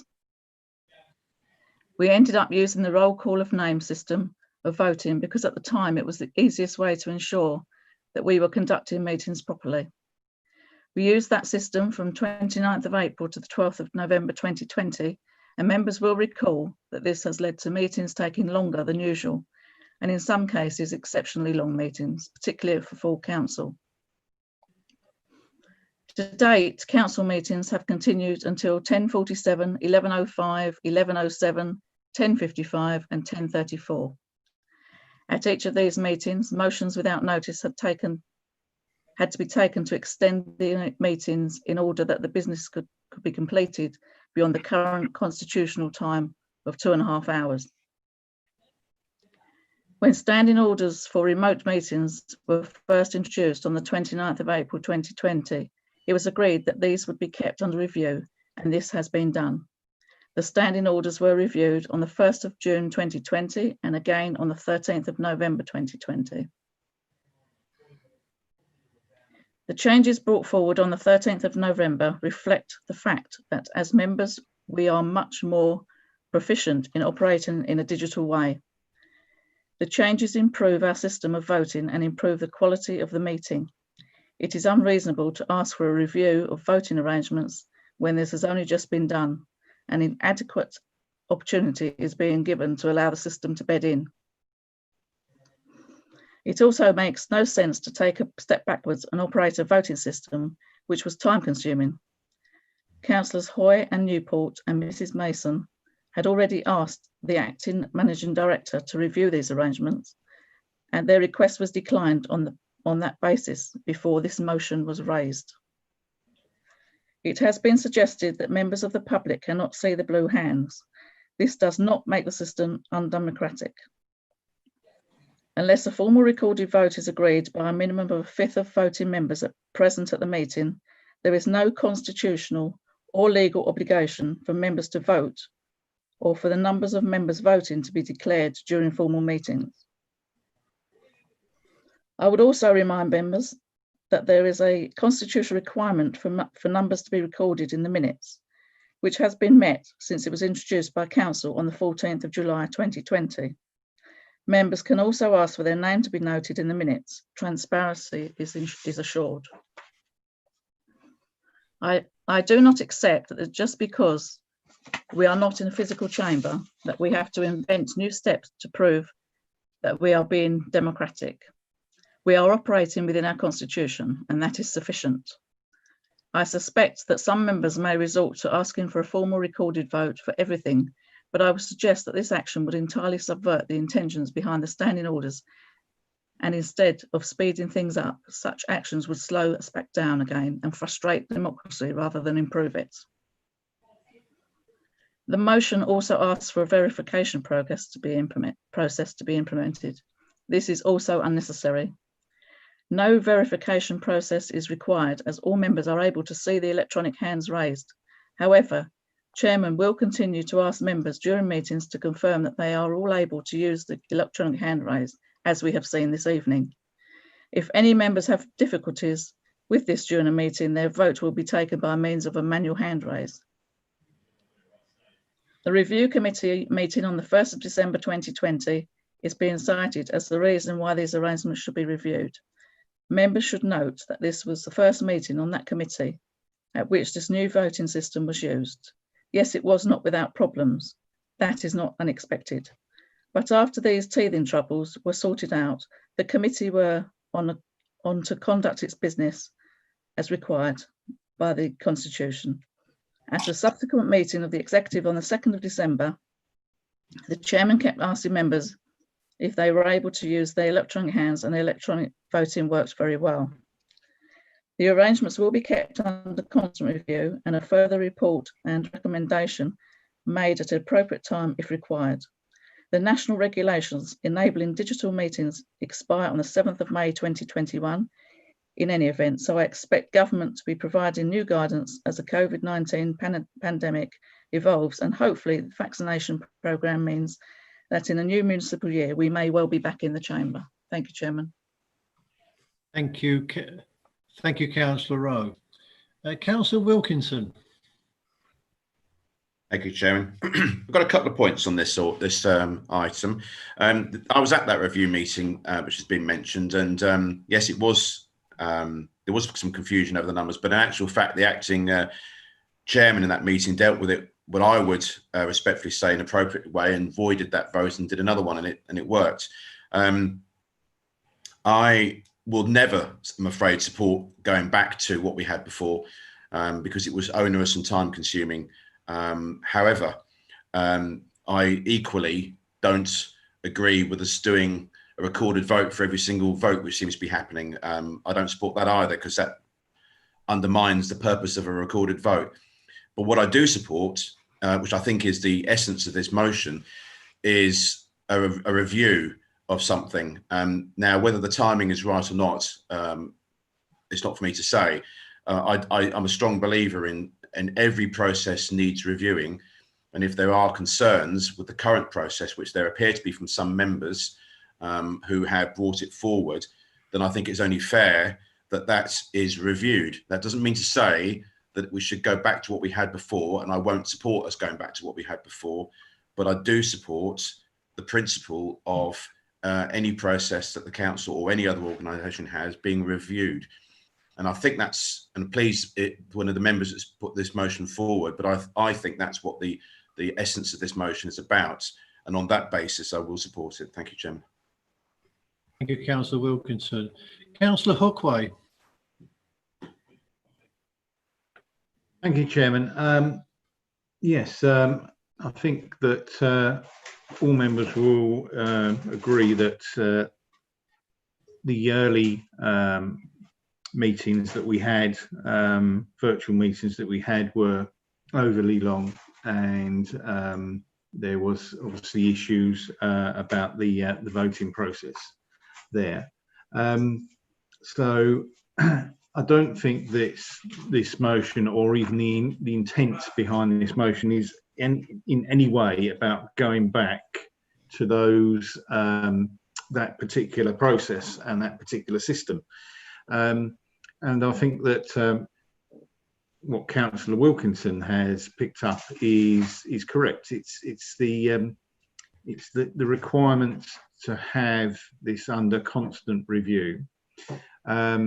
Now there has been a number of things that were stated by Councillor Rowe, which I'm not quite so sure is correct, because she stated that we can all see who raises their hands. Well, that's not quite true, because on the screen, it doesn't have all members on the screen showing at any one time. So we can't see all the members and therefore all the votes.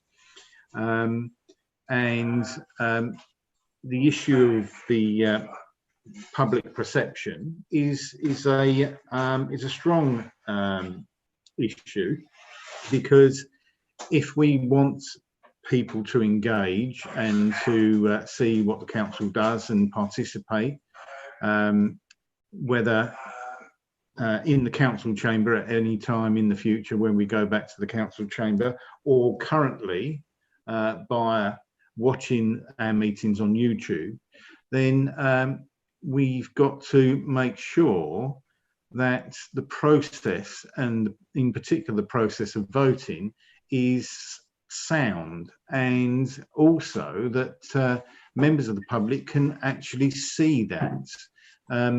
There is a difference between physical meetings in council chamber and virtual meetings. If the public attend a meeting in the council chamber, they can see everything that goes on.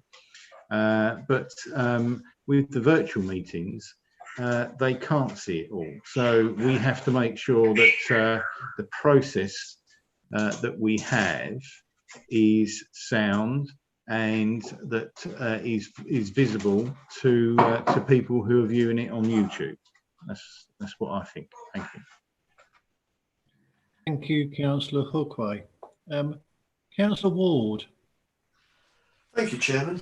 I think Councillor Rowe did emphasise the fact that we've come a long way since we started these virtual meetings, and there's lots of things that have improved enormously in the way that Zoom has brought itself forward. We, as members ourselves, can click on the participants button, and we can actually see exactly who is doing what and where. So as far as we're concerned, we are monitoring ourselves, and we can query things that are going on ourselves. The fact that that facility is not available to the public at the moment is maybe something that maybe be looking to review at a later date. And so I do understand what Councillor Mike Wilkinson has said, that that is something that we will always be reviewing, and hopefully we'll be back in the chamber before we need another review as far as this is concerned.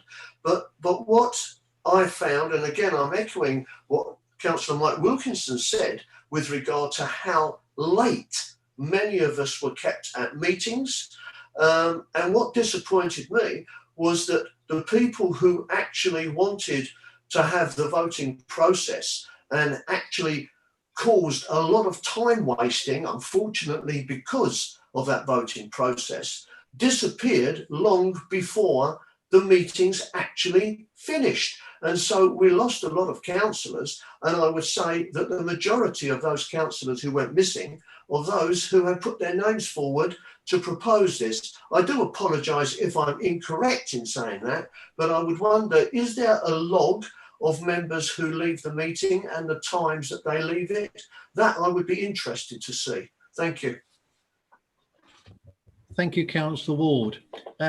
Councillors, I've got 5 councillors indicating they still wish to speak on this item. I will allow those 5, but no others after that. Councillor Newport. Thank you, Chairman. I'll keep it brief. I think that, yeah, it has come a long way. There's been a lot of emphasis on the time it takes to vote. Well, if it takes a long time, unfortunately, it's probably the most important part of the meeting. And we have to get it right. So perhaps it's an idea if all members are invited to comment on the voting process once again. I think that's already been done, to see if it can be refined, and that could be put forward in a further review. And I think it, as other councillors have said, it's very important to keep reviewing these processes, because things do need tweaking, and as the software evolves, there may be different functions that come within the software as well that we could be utilising better. And everyone, you know, wants it to work slick, but we also need the transparency there for the members of the public. And I have raised concerns about Blue Hands not being visible on YouTube, as I don't think it's very transparent to members of the public. So I will be supporting this motion, and hopefully other members will see the need to review this in due course. Thanks. Councillor FD. Thank you, Chairman. Let's take tonight. We've had roll call votes all the way through the evening, which have been questioned twice with members voting. And I know you got it correct because members weren't in the meeting at the time. And we've had blue hands raised for recorded votes, which we've had no questions on, and has worked perfectly well. So I think, as everybody says, this should always be kept under review, as Councillor Rowe is doing. And we're never going to get it right. Even in real life in the chamber, I know one night I remember one member voting twice on one issue. So yeah, we're never going to get it totally correct. So that's me done. Thank you, Councillor FD. Councillor Connell. Thank you, Chair. I'll try and be brief. I think we, as a collective, would agree it has certainly got better, the voting system. I think the improvements made have been more timely and allowed the votes to be slightly more transparent. I think there was a mismatch in understanding of technologies like Zoom ahead of that, and I think that's narrowed as well. I think more people are familiar with the technologies. So I would agree with the comments around teething issues and some of those issues going away. I wasn't on the understanding from reading this that we were proposing to go backwards in this. I think the intention is to look at ways to see if there are ways to continue that movement forward. For example, there are functionalities around polling that may move us forward, and there is a potential for the YouTube stream to be handled slightly differently, so that maybe the camera is flicked between the two panels, or someone scrolls up and down the raised hands so that the public can see it. So there may be some small improvements we can make around this, but they may fall under the review that Councillor Mrs. Rowe has already mentioned. Thank you, Chair. Thank you, Councillor Connell. Councillor Hoy. Thank you, Chairman. I am quite angry. I'll come to my anger shortly. I am yet again disappointed. Yet again, the administration seems not to have read the motion. Clearly, there was a problem tonight. You may think I'm thick, but I did not follow the votes that clearly. I don't think it's beyond the wit of this council to say there are 34 councillors present for this vote and then give them numbers after that, so we know how many voted and if there are any missing. This would no doubt help the chairman as well as Sonia, no doubt. And I just find it surprising that this council just seems unable to say that, yes, anything is worth looking at. Absolutely anything that is proposed is, oh no, it's perfect at this moment. I'm glad that some members of the administration have recognised there were problems earlier on. That is good. However, to fail to recognise there are still some problems now which are small compared to what the earlier problems were, but they are still there. And yet again, everything is perfect. Everything is perfect in Rochford. We have no homelessness. We heard that earlier. The asset programme is perfect. Everything is perfect. I wish I was that perfect sometimes. I'm now moving on to my anger. If Councillor Ward wants to come to my house and personally ask me why I was leaving meetings earlier on this year, I welcome him to do so. He should not comment on things he is not aware of. I know that can be vast in his case, but that is not appropriate to do.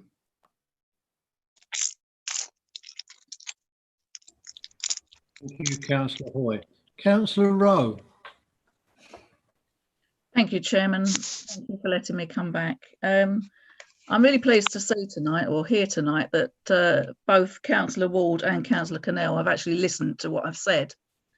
I've said, and I'll repeat, it is under constant review. We have had 3 main meetings between the 13th of November and the 15th of December. And I think we have not given it enough time. And as I say again, we will review it when we've had more meetings. But as Daniel FD has said this evening, tonight has worked out a lot better. And yes, Councillor Ward, you're right. If you click on the participants page, you will see everybody's hand that goes up. So thank you for that. Councillor Hookway, if you can just take note of that, if you can click on participants, you will see. I know that it's not easy for everybody to operate, and I know that, you know, some people keep dipping in and out, but we are where we are. I do have the participants thing up, but it doesn't show all members all at the same time. Well, if you scroll down, you can actually see all their names. You can do that if you just scroll. Point of order, Chairman, is this an IT training session or is it a council meeting? I'm justifying your comments. Thank you for interrupting me. Now, that's all I have to say, Chairman. Thank you. I repeat, members, time is going on and we've got a lot to go through. Can I ask you not to interrupt other members and myself when speaking? Thank you. So on a point of order, Chairman, are we allowed to interrupt on a point of order? Of course you are, Councillor Hoy. You know that. Councillor Mrs Mason. Thank you. I'll try and sum up. I'm a little disappointed that the council doesn't take its voting as seriously as I would like. I accept that Councillor Rowe said it's under constant review, but when? How? Constant review, but they're not doing it now, it's too soon. Well, we've got problems. There are ways of resolving those problems. I accept it's a lot better than it was, but it's still problematical. And one of the problems that hasn't been addressed is the confusion over the monitoring officer giving us another category of voting. And I think that needs to be clarified. I've never heard of a I don't want to vote and I'm not even abstaining category before. But at the moment, the votes are quite clear. There's a majority, but there was a vote the other day where it was 6-7. If there was an error there, it would have a vast impact on the council. If the votes, we've got important meetings coming up, budget meetings, the voting system needs to be looked at. I've asked for it to be looked at, reviewed. That's all I've asked for, and that seems to be too much to ask for. So fine, I'll accept that. But I would like to mention Councillor Ward's comments about members leaving. The council has a 2.5 hour period for its meetings for reasons that after that point of time, members should be tired, they probably aren't effective, they may not be able to physically sustain, or they may have other reasons. And I do think this is getting personal, and I do think Councillor Ward should be very careful when he criticises people for leaving a meeting when they have situations that are beyond their control. And I think that should have, he should apologise for what he said, to be honest. I'm sure he, thank you. Thank you, Councillor Mrs Mason. Councillor Wootton, you're indicating your wish to speak, but I did say earlier that I would only allow those that had indicated at that time. So unfortunately, I'm going to now move on to the vote. Members, can you please check your raise hand icon? If you're not able to use the electronic raise hand, please unmute your microphone and let me know. I will then look out for a manual raised hand off from you. Members, if anybody would like a recorded vote to be taken, please click now on your raised hand icon.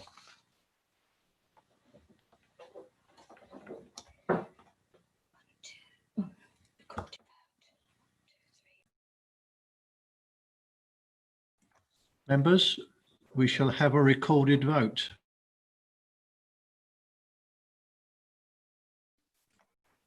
When I call your name, please indicate your wish to vote either for, against, or abstain from the motion.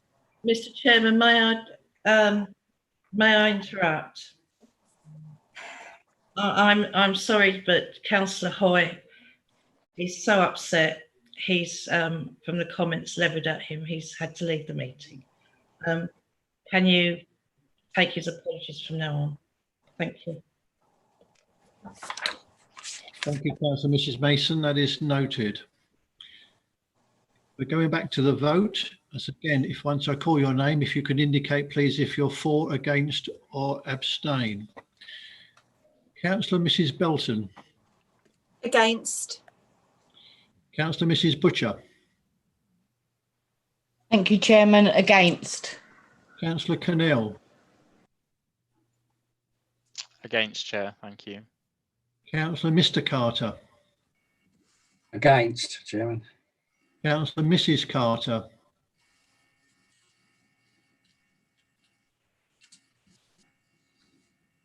Councillor Mrs Carter.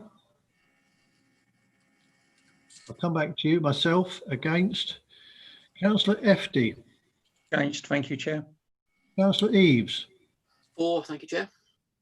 Councillor Gooding. Against, thank you, Chairman. Councillor Hazelwood. Against. Councillor Hookway. Thank you, Chairman. For. Councillor Hudson. Against. Councillor Ione. Against. Councillor Lucas Gill. Against, Chairman. Thank you. Councillor Mrs Lumley. Against. Councillor Mrs Mason.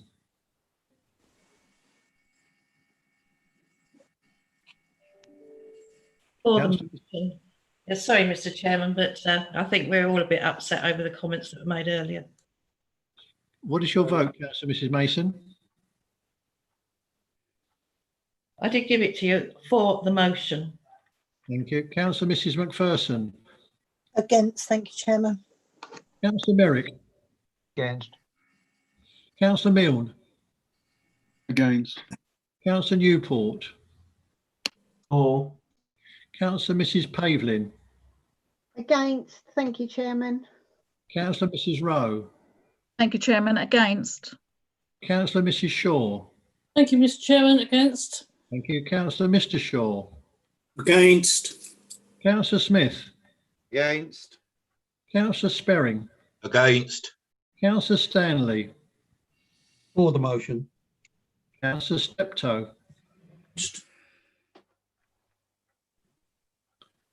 Councillor Steptoe. I did say against. Thank you. Councillor Ward. Against, thank you, Chairman. Thank you. Councillor Webb. Against, thank you, Chairman. Councillor Mrs Weston. Against, Chairman. Thank you. Councillor Wilkinson. For, Chairman. Thank you. Councillor Williams. Against. Thank you, Chairman. Councillor Wilson. For, Chairman. Thank you. Councillor Wotton. Against. Thank you, Chairman. I'll come back to Councillor Mrs. Carter. Yes, thank you. I was having some problems. For. Thank you.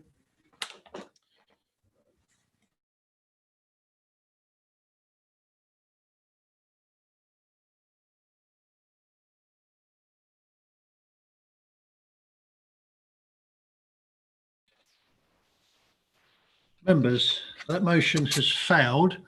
For voted for, there were 8 votes, against 27 votes. Thank you.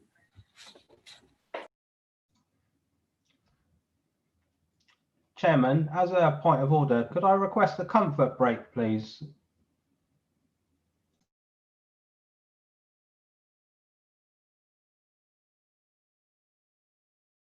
Yeah, I'd second that, Mr. Chairman, because I also want to phone Councillor Hoy because I know he's exceptionally upset. Sorry. Yeah.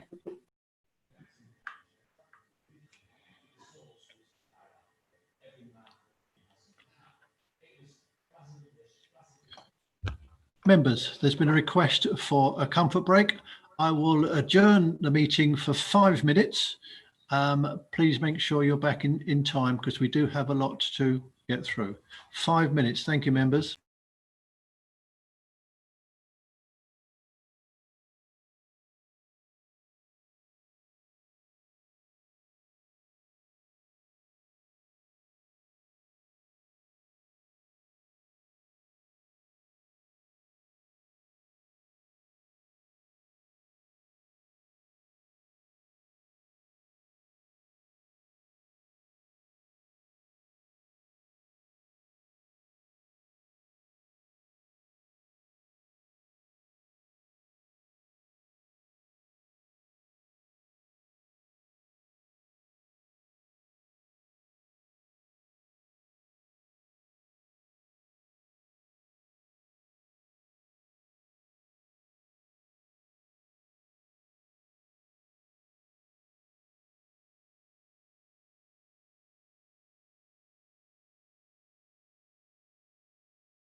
Otherwise, we're not going to be legal, I don't think. Members, there's still one or two members we're waiting to come back, but we are quorum, and I will continue with the meeting. Members, before we go on to the final motion on notice, I would like to move a motion without notice according to Council Procedure Rule 14N to extend this meeting beyond the 2.5 hours for as long as practicable in order to complete the business. Do I have a seconder? I second that, Chairman. Thank you, Councillor Weston. Members, before we go to the vote, can you please check your raised hand icon and unmute your microphone to let me know if you're not able to use the electronic raised hand. Members, if anybody would like a recorded vote to be taken, please click on the raised hand icon.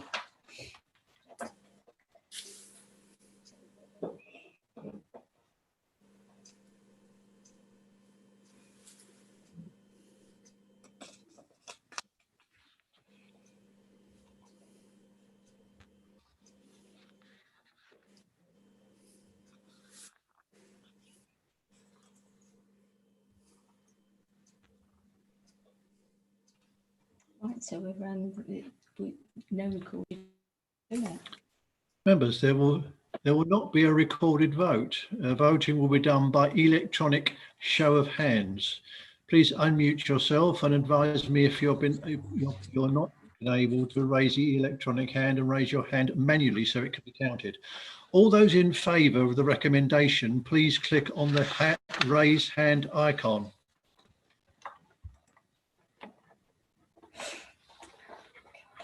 Okay. Bear with me.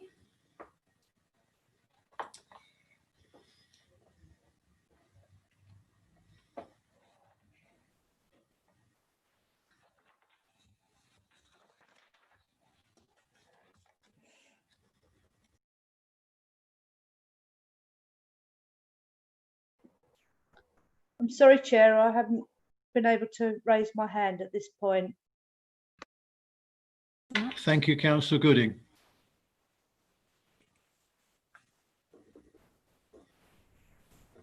Okay, so hold on.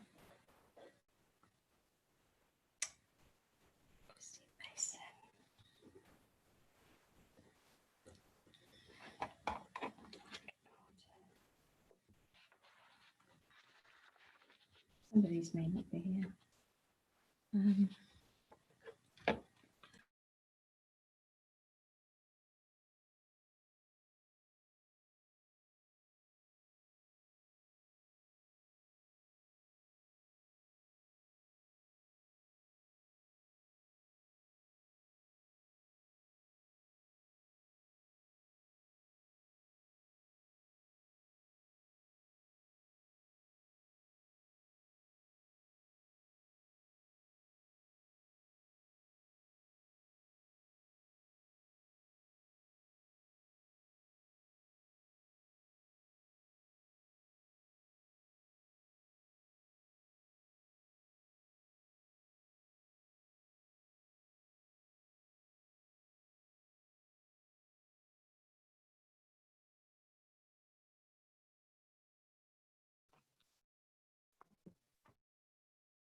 Good, and we'll do it at the end. Members, could you please lower your raised hand? Thank you.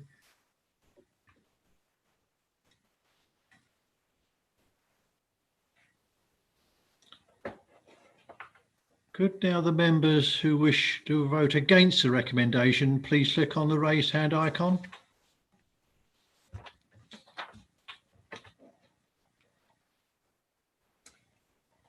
So you've got, can they stop? Get it off. Well, we've got 1, 2, 3. These again. This one. 2, 3, 4.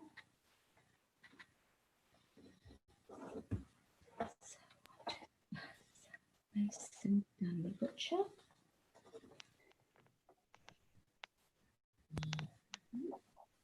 It's 3. And basically, Okay. Another. not vote out.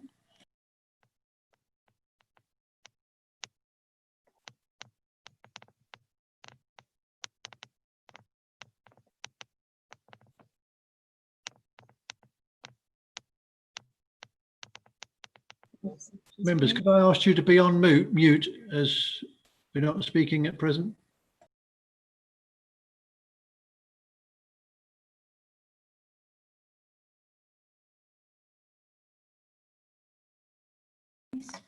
Members, those who wish to abstain from voting, please click on the raised hand icon. Okay, so it's no, that says no. Okay, so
that is approved. Members, that motion, not a motion, has been approved. 28 for, 3 against, and the rest of the members did not indicate their wish to vote. Thank you, members. Members, you'll now carry on with the final motion on notice relating to tree planting, which has been proposed by Councillor Newport. Councillor Newport, would you please like to summarise and speak on your motion of notice? Councillor Newport. Thank you, Chairman. I'll propose this motion, I suspect in vain, given the mood of the evening, but here goes. This council notes that the council has a working group to understand the implications and recommend a policy to this council on how it can reduce its carbon footprint and become carbon neutral by 2030 at the latest. That the biggest single contributor to climate change is the emission of carbon from fossil fuels, that trees have the ability to soak up carbon emissions and therefore tree planting can offset some of the carbon dioxide which is contributing to climate change. Forest Research Britain's principal organisation for forestry and tree related research says the average tree canopy cover figure in England is 16%, measured from 283 towns and cities. The Rochford district has less than 10% tree cover and Friends of the Earth recommends that this should be at least doubled. This council therefore calls on the, and I must correct this, Chairman, because this is part of the motion was incorrect and I do apologise. So I don't know if it needs to be taken as an amendment, but the acting managing director to prepare a tree planting strategy, which aims to increase considerably the tree cover within a district by identifying council-owned land that could be used for tree planting, works with the voluntary sector to deliver tree planting plans, involves schools, colleges and their pupils and students in carrying out tree planting and woodland maintenance, specifically to promote and facilitate residents to enable the use of council land to take part in the BBC's Plant Britain campaign as supported by His Royal Highness the Prince of Wales over the course of the next 2 years. So it's quite urgent that we enable communities to do this work. Sets out to create community orchards to help improve the supply of fresh local produce and boost the health of the residents. Identifies sources of funding available to the council and voluntary organisations to pay for tree planting. And I would just like to add, this motion is purely non-political and it's to benefit every single member and everyone in the whole of Rochford District. Thank you, Chairman.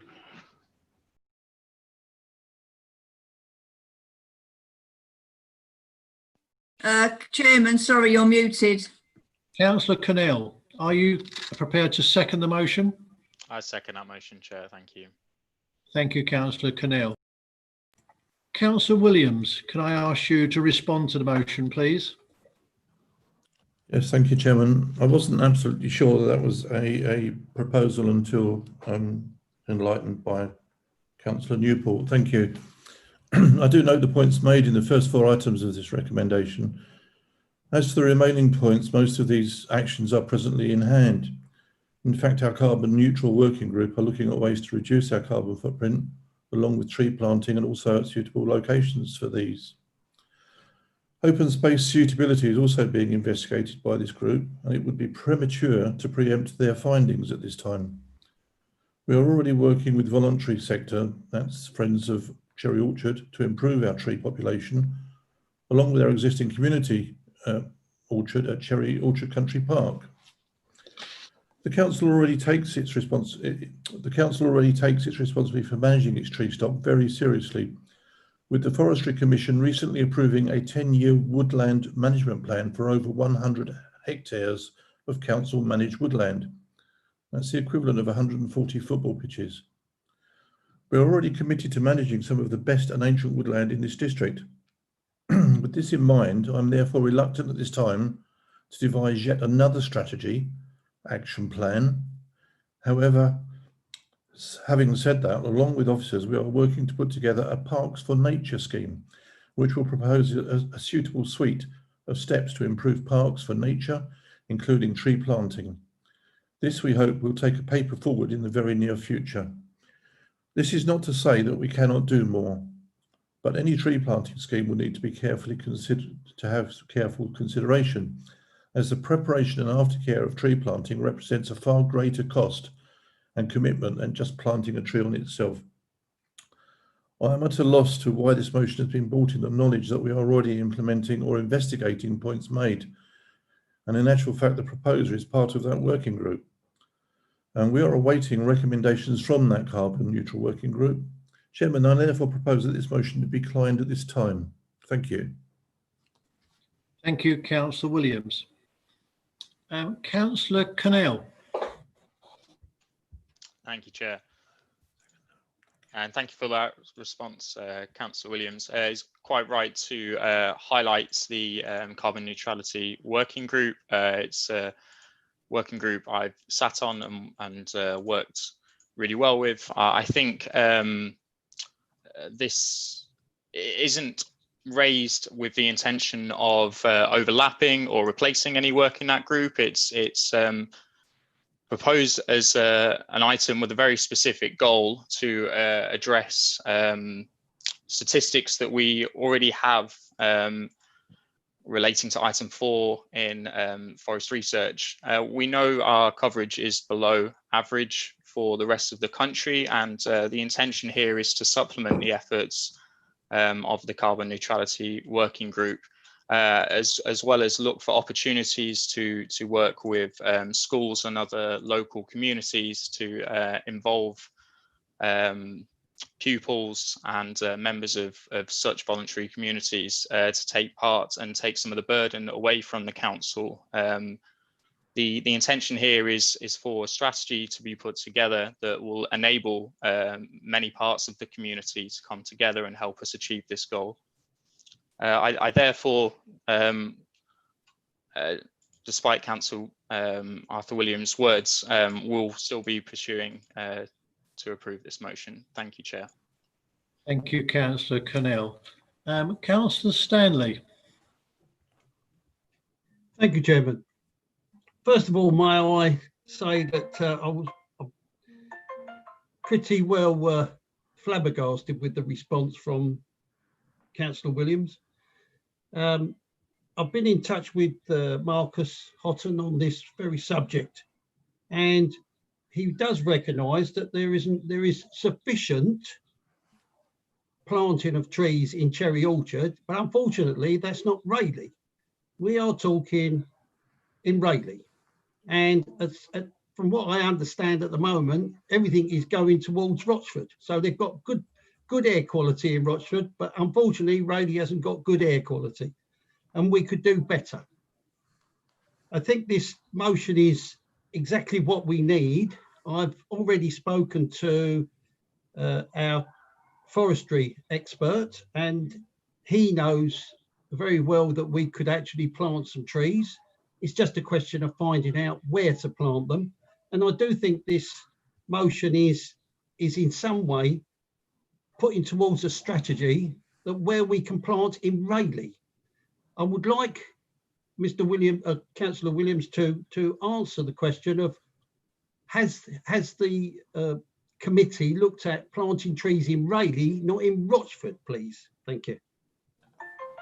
Thank you, Point of order, Chairman. It's Councillor Shaw. I'm reading this motion, but in no way has this now got to be amended again, because it doesn't say anything. This is just going to to Rayleigh. There's no mention of Rayleigh only planting. I take your point, Councillor Mrs. Shaw.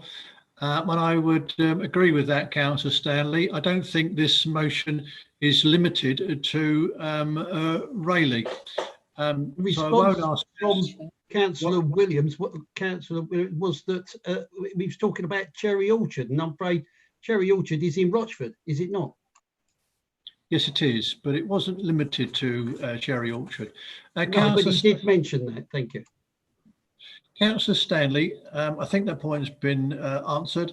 Councillor Mrs. Shaw, you wish to speak on the subject? Yes, Chair. I'd like to second Councillor Williams to defer this, just not to have this going forward at the moment, because we've got a working group, if that's possible. You don't need to second that, Councillor. All right, okay, Shaw. thank you. Yeah. Thank you for the clarification. Councillor Sperring.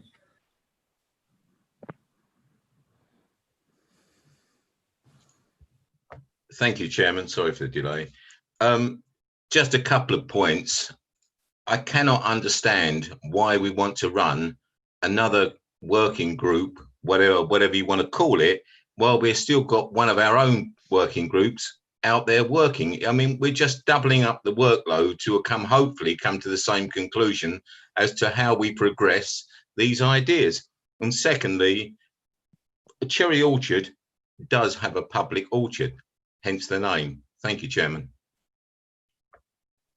Thank you, Point of order, Chair. The motion doesn't request the setting up of a working group. This work could come under the current working group if that's what the council see fit. Thank you, Chair. Thank you, Councillor Connell, for that clarification. Councillor Wootton. Chairman, thank you very much indeed. Chairman, this is the fourth motion this evening that we've discussed. I noticed that a variety of people have proposed these various motions, and this particular one, I just get a little frustrated that leaders of other groups have come up with these motions, but on not one occasion have I been consulted. And it would have been nice to be consulted because I genuinely would like to work to find a way through on some of this. The issue, once again, on this motion is timing. It's about timing. And if we read what it says, this council therefore calls on the chief executive to prepare a tree planting strategy. Well, as has already been said, we have a working party. You anticipate the outcome of the working party by forming another working party that reports on the working party. So I'm really not wanting us to be obstructive, but we're being forced down a route where this is just such a pointless debate, because actually the spirit of what is being said here, we support, I suggest.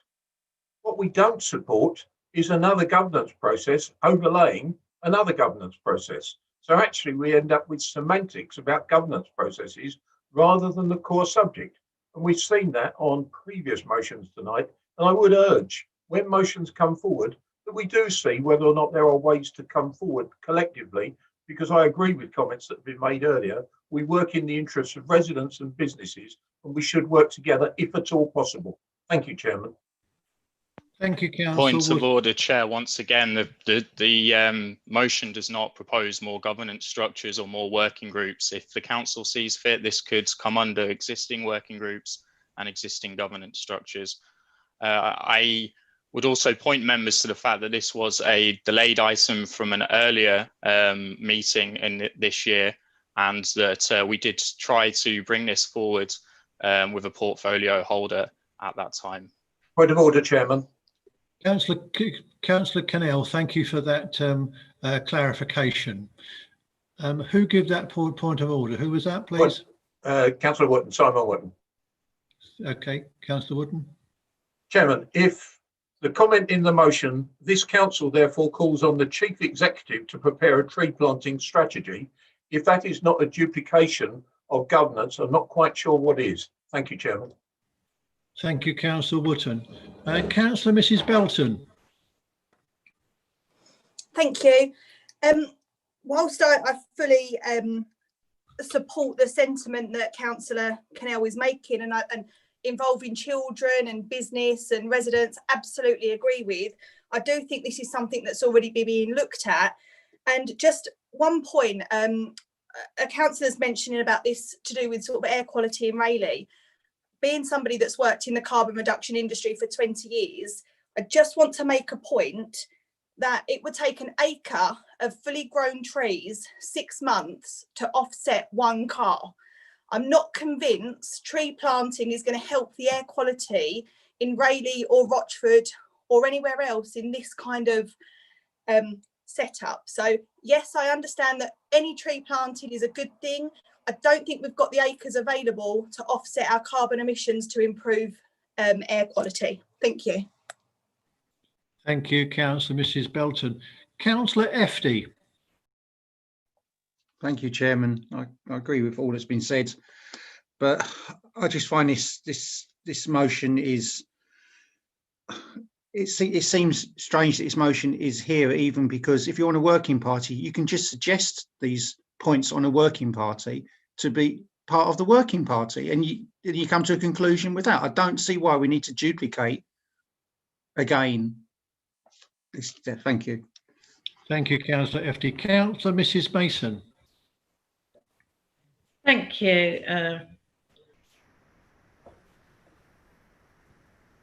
Councillor Mrs. Mason. Sorry, I'm having a problem with the muting button.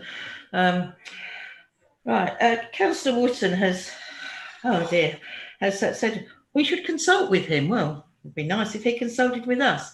These motions were put in some considerable time ago. Councillor Wootton, if he wanted to throw some light on the matter, could easily have picked up the phone and done so. So I don't take that criticism. I think it's unfounded. The other point that's being made is there is a carbon neutral working group. Yes, there is. But the carbon neutral working group has done absolutely nothing about tree planting. I've emailed the officers and asked, and the only comment they've made is the consideration is ongoing last July. They've done nothing. So I can understand why members want to put this motion in, because we have working groups and the actual word is working groups, but it seems that the groups are postponing groups at the moment. And perhaps that's why the frustration is coming in from the other group members when they see the administration ostensibly doing things, but not actually getting things done. The list, their priorities seem to be different, and that's not a criticism, it's an observation. Obviously your priorities are very different, but you can't say that there is a group set up doing this when the group hasn't done anything. Thank you. Thank you, Councillor Mrs Mason. Councillor Wilkinson. Chairman. Sorry, Chairman, Councillor Williams has got his hand up. I don't know if that's a point of order to interrupt or if he just wants to speak. Councillor Wilkinson, you can speak, please. Okay, thank you. Yeah, it's interesting. I'm listening to both sides of this, and I hear exactly what Councillor Williams and Councillor Wootton have said with regards to this work is already ongoing. So I understand their argument entirely. But then I hold Councillor Cannell in a high regard, and so he's a very sensible man who's not going to sit there and suggest something that's already ongoing. So I'm really interested to know, because I genuinely don't know, what the aim is over and above the existing working groups, because I'm sure that's not lost on him. And maybe Councillor Cannell could just help me with that, and maybe Councillor Macpherson might as well. I understand that she's the chair of the Carbon Neutral Working Group. I'm genuinely interested to know. I mean, I agree with the sentiment we shouldn't be doubling up entirely, but there's clearly a desire or a thought process here that this isn't doubling up, and I'd just be interested to investigate that and find out what that is, if that's possible. Thank you, Councillor Wilkinson. Councillor Williams. Thank you, Chairman. I may be able to give a little bit of clarification here. As being portfolio holder for the environment, I agreed to meet with Councillor Newport to discuss the merits of this proposal. We met in September this year with officers and to look at the potential of developing a strategy. Officers since that time have visited sites and identified potentially suitable areas for tree planting. However, there is not only merit in planting trees, but also in relaxing the mowing in some of the parks to provide a range of habitats that can be a haven to wildlife. Any tree strategy will need to be part of a wider Parks for Nature scheme. The Parks for Nature scheme will not just consider tree planting, but also the creation of wildflower meadows and other refuge for habitat for wildlife in our parks. And as far as Councillor Stanley, perhaps I could help him. Cherry Orchard actually does go into Rayleigh. If you're not aware of it, it does go from Rochford to Grove Woods, which is part of Cherry Orchard. I hope that helps you. Thank you, Councillor Williams. Sorry, my apologies. Councillor Mrs Macpherson. Thank you, Chairman. I've listened to everyone's comments. I was quite surprised that this wasn't put to me, as Councillor Wilkinson has pointed out, as chair of the Carbon Neutral Working Group. Yes, we have looked at tree planting amongst a myriad of other avenues to follow to reduce our carbon footprint. The work is ongoing. Obviously, officers' time is precious at the moment, and a meeting date is imminent for our next working group, at which point this would be on the table to discuss at that group. Thank you, Chairman. Thank you, Councillor Mrs Macpherson. Councillor Ward. Thank you very much, Chairman. There was a little bit of information that came out, a factual bit of information that came out from Councillor Daniel Belton, which I had no idea about an acre of trees would only offset one vehicle. I had no idea that it was that amount. That is absolutely amazing. I'd like to thank her for that bit of information. Thank you, Councillor Ward. Members, there's two other members indicating their wish to speak. I will allow those two and no more. They are indeed Councillor Cannell, who seconded the motion, and Councillor Newport. Councillor Cannell, if you could go first, please. Thank you, Chair. Yeah, just wanted to come back and address a few of the points raised. So, Councillor Orton, thank you for clarifying the reasoning behind your comments. I would accept that it's open to interpretation on that, and we'll take on board how we word motions in future to avoid such confusion.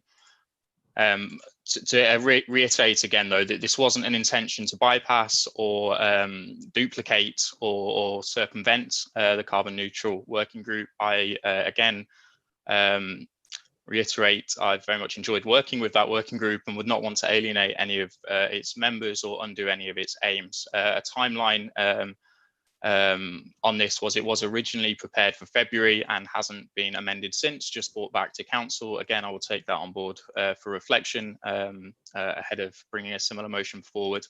With regards to carbon neutrality group and why I haven't raised it in that forum, I am not aware of any dates for the next meeting. So I welcome the comments from Councillor McPherson that we'll be receiving one soon, and certainly will be raising this in that forum. Again, I reiterate, though, I don't see these things as mutually exclusive. We do have figures that tell us already that we aren't performing as well as the rest of the country in terms of tree coverage. Whilst discussions have taken place in the working group around lots of different things we could be doing, such a strategy would allow us to have something on paper as to what we will be doing. And it's for that reason, again, I still will be voting for this motion this evening. Thank you, Chair. Thank you, Councillor Connell. Last speaker, Councillor Newport. Thank you, Chair. Yeah, I just wanted to come back on something that Councillor Williams said earlier about the meeting date specifically. He says that we met in September, but in my calendar it was the 30th of July, and I was told that we would have some sort of action points from that in September, which never happened. Hence the motions come back to council. Councillor Belton seems to pull many things out of the air. We haven't got enough land to plant trees. Not enough. I wonder if she knows how much land the council has that we could plant trees in. Be quite interested to hear that. The other thing is, we've also heard from the leader about talking to him about motions, because we've made quite an effort tonight and put forward a few good motions, all that have been met with a lot of objection, and saying about information sharing. But with the Mill Hall, I don't think that information has been shared about the NHS. We aren't debating the Mill Hall at present. No, Thank I'm you. just on the point of information sharing, where that information wasn't shared with us about the NHS, and that's the point I'm making about information sharing. Surely it should be two-way, not one-way. So that's the point I'm making. So, and if you look at the motion, and one of the proposals is about the 2-year, so it's the next 2 years for the BBC's Plant Britain campaign. So how long do you think we'll have to wait if we did want to take part for a decision to be made to take part? So that's an important part of the motion, because it's about education, really, isn't it? About teaching. We're meant to be leaders in the community and showing, paving the way for the future generations, for the children, for your grandchildren. So, yeah, I really want you to consider this motion, not just about its opposition members that have put it forward. Thank you. Chairman, if I may. Councillor Williams, you have indicated your wish to speak, but I did indicate earlier that Councillor Newport would be the last member to speak on this item, and I want now to go to a vote. So members, once again, if I could ask you please to check your raised hand icon, and if you're not able to use the electronic raised hand, please unmute your microphone and let me know. I will then look for a manual raised hand from you. So members, If anyone would like a recorded vote to be taken, please click on the raised hand icon now.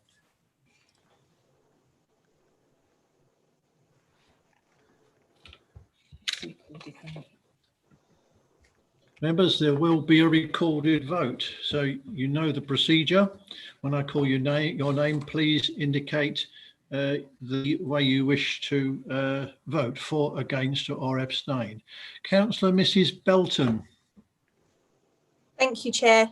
Against. Thank you. Councillor Mrs. Butcher.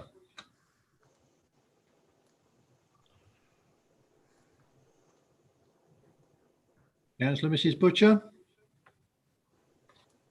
I'll come back to you. Councillor Cannell. For the motion, Chair. Thank you. Councillor Mr. Carter. Against the motion, Chairman. Councillor Mrs. Carter.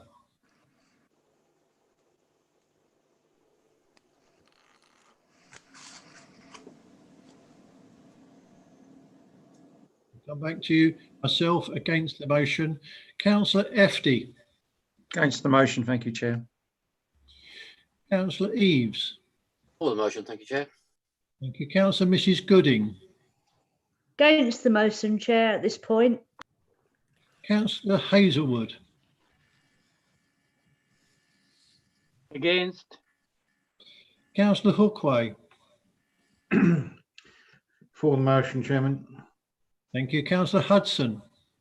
Against. Councillor Ionu. For. Thank you. Councillor Lucas Gill. Against. Councillor Mrs. Lumley. Against. Councillor Mrs. Mason. For the motion. Councillor Mrs. McPherson. Against.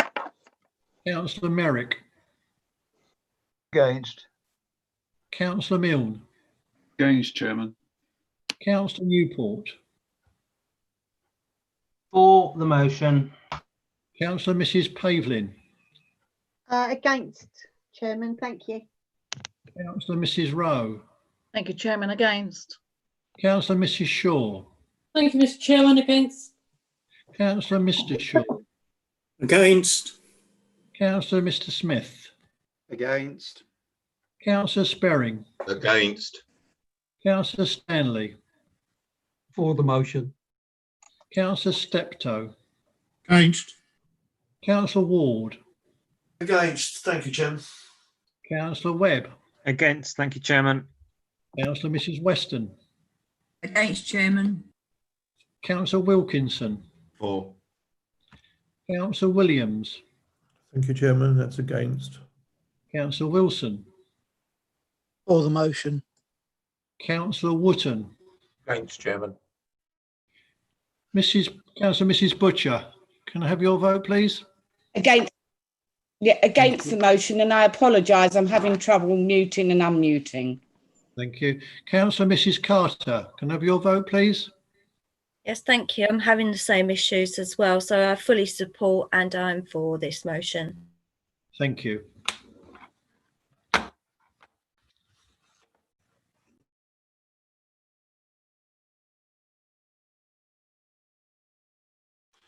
Members, that motion has been defeated. There are 10 votes for and 25 against. Thank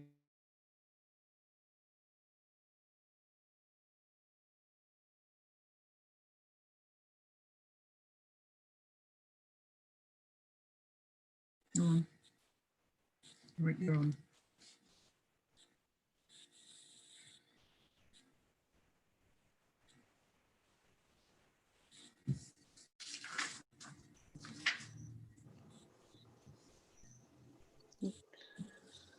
You're muted, Chair. Members. Got two people there.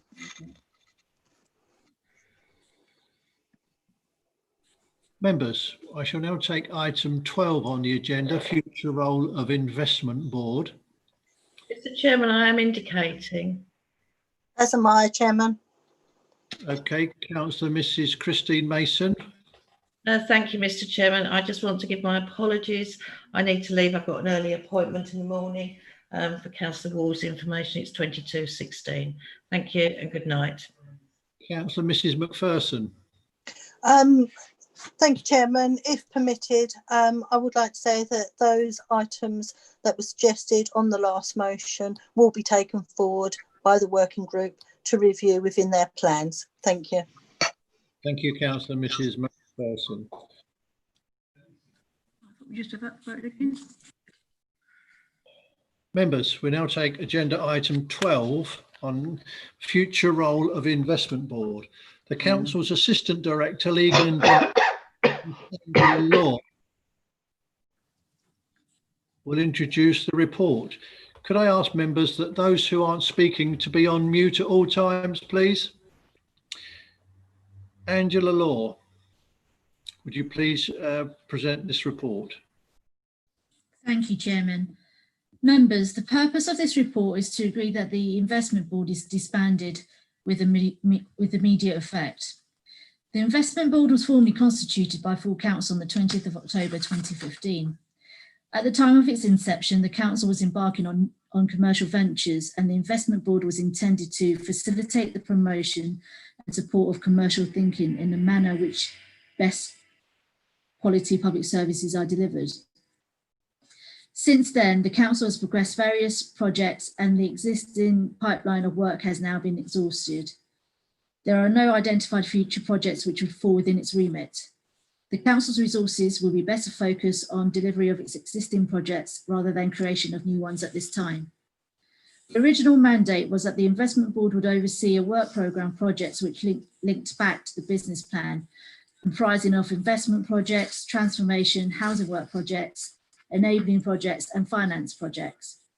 As such, the investment board focused on two main work streams, looking at the council's assets and the development of commercial ventures. A new project management office function was set up to support the work. By January 2018, the investment board was overseeing a number of projects, and it became clear that these projects needed to be prioritised into gold, silver or bronze projects as per section 4 on page 12.3 to 12.4 of the report. Section 5 of the report details the 4 matters currently being dealt with by the members of the investment board, and each of these projects have progressed to a stage whereby it falls outside of the investment board's remit or the project has run its course. The council is not proposing to pursue new commercial investments at this time, but should an opportunity arise, this can be agreed through the executive or council powers. Should this be agreed, the appropriate amendments will need to be made to the Constitution. Chairman, the recommendation to this report is set out in paragraphs 11.1, 1 and 2. Thank you, Chairman. Thank you, Angela Law. Members, are there any questions for Angela? Councillor Eaves. Thank you, Chair.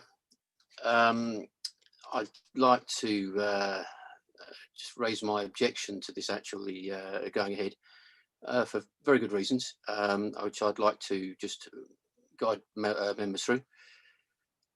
The report in section 2.1 mentions the intention of the investment board, which is factual, but what it doesn't do is actually state the reason why the investment board was actually originally set up.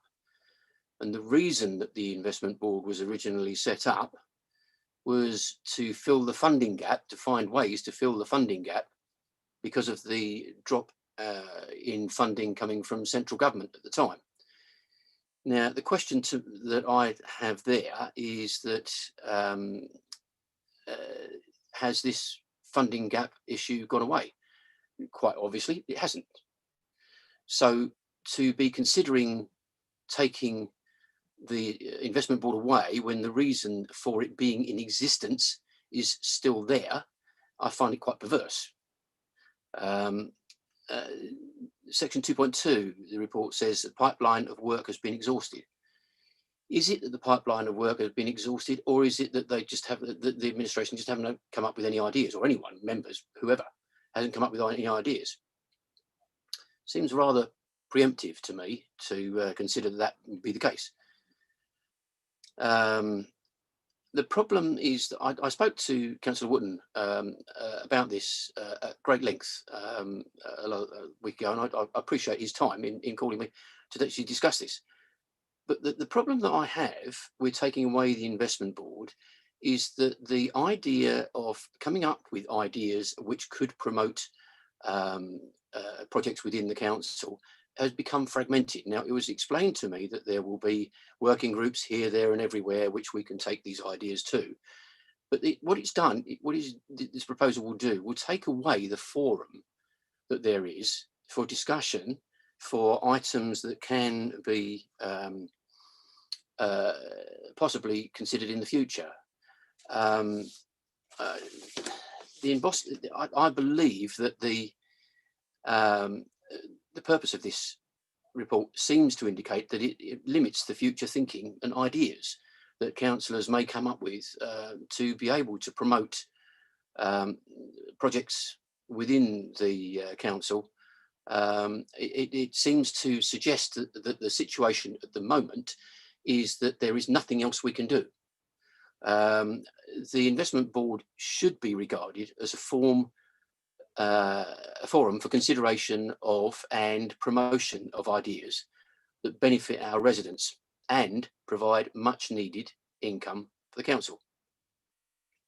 Far from considering disbanding the investment board, my strongly held opinion is that we should be taking it in another direction, in using it as a catalyst for cross-party ideas to be discussed and explored for the financial and physical benefit of our residents.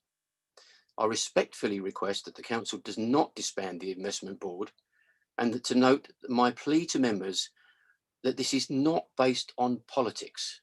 I'm not interested in politics. This is something where I am seriously just looking at something where we can jointly be in a position where we can consider ideas that come forward. I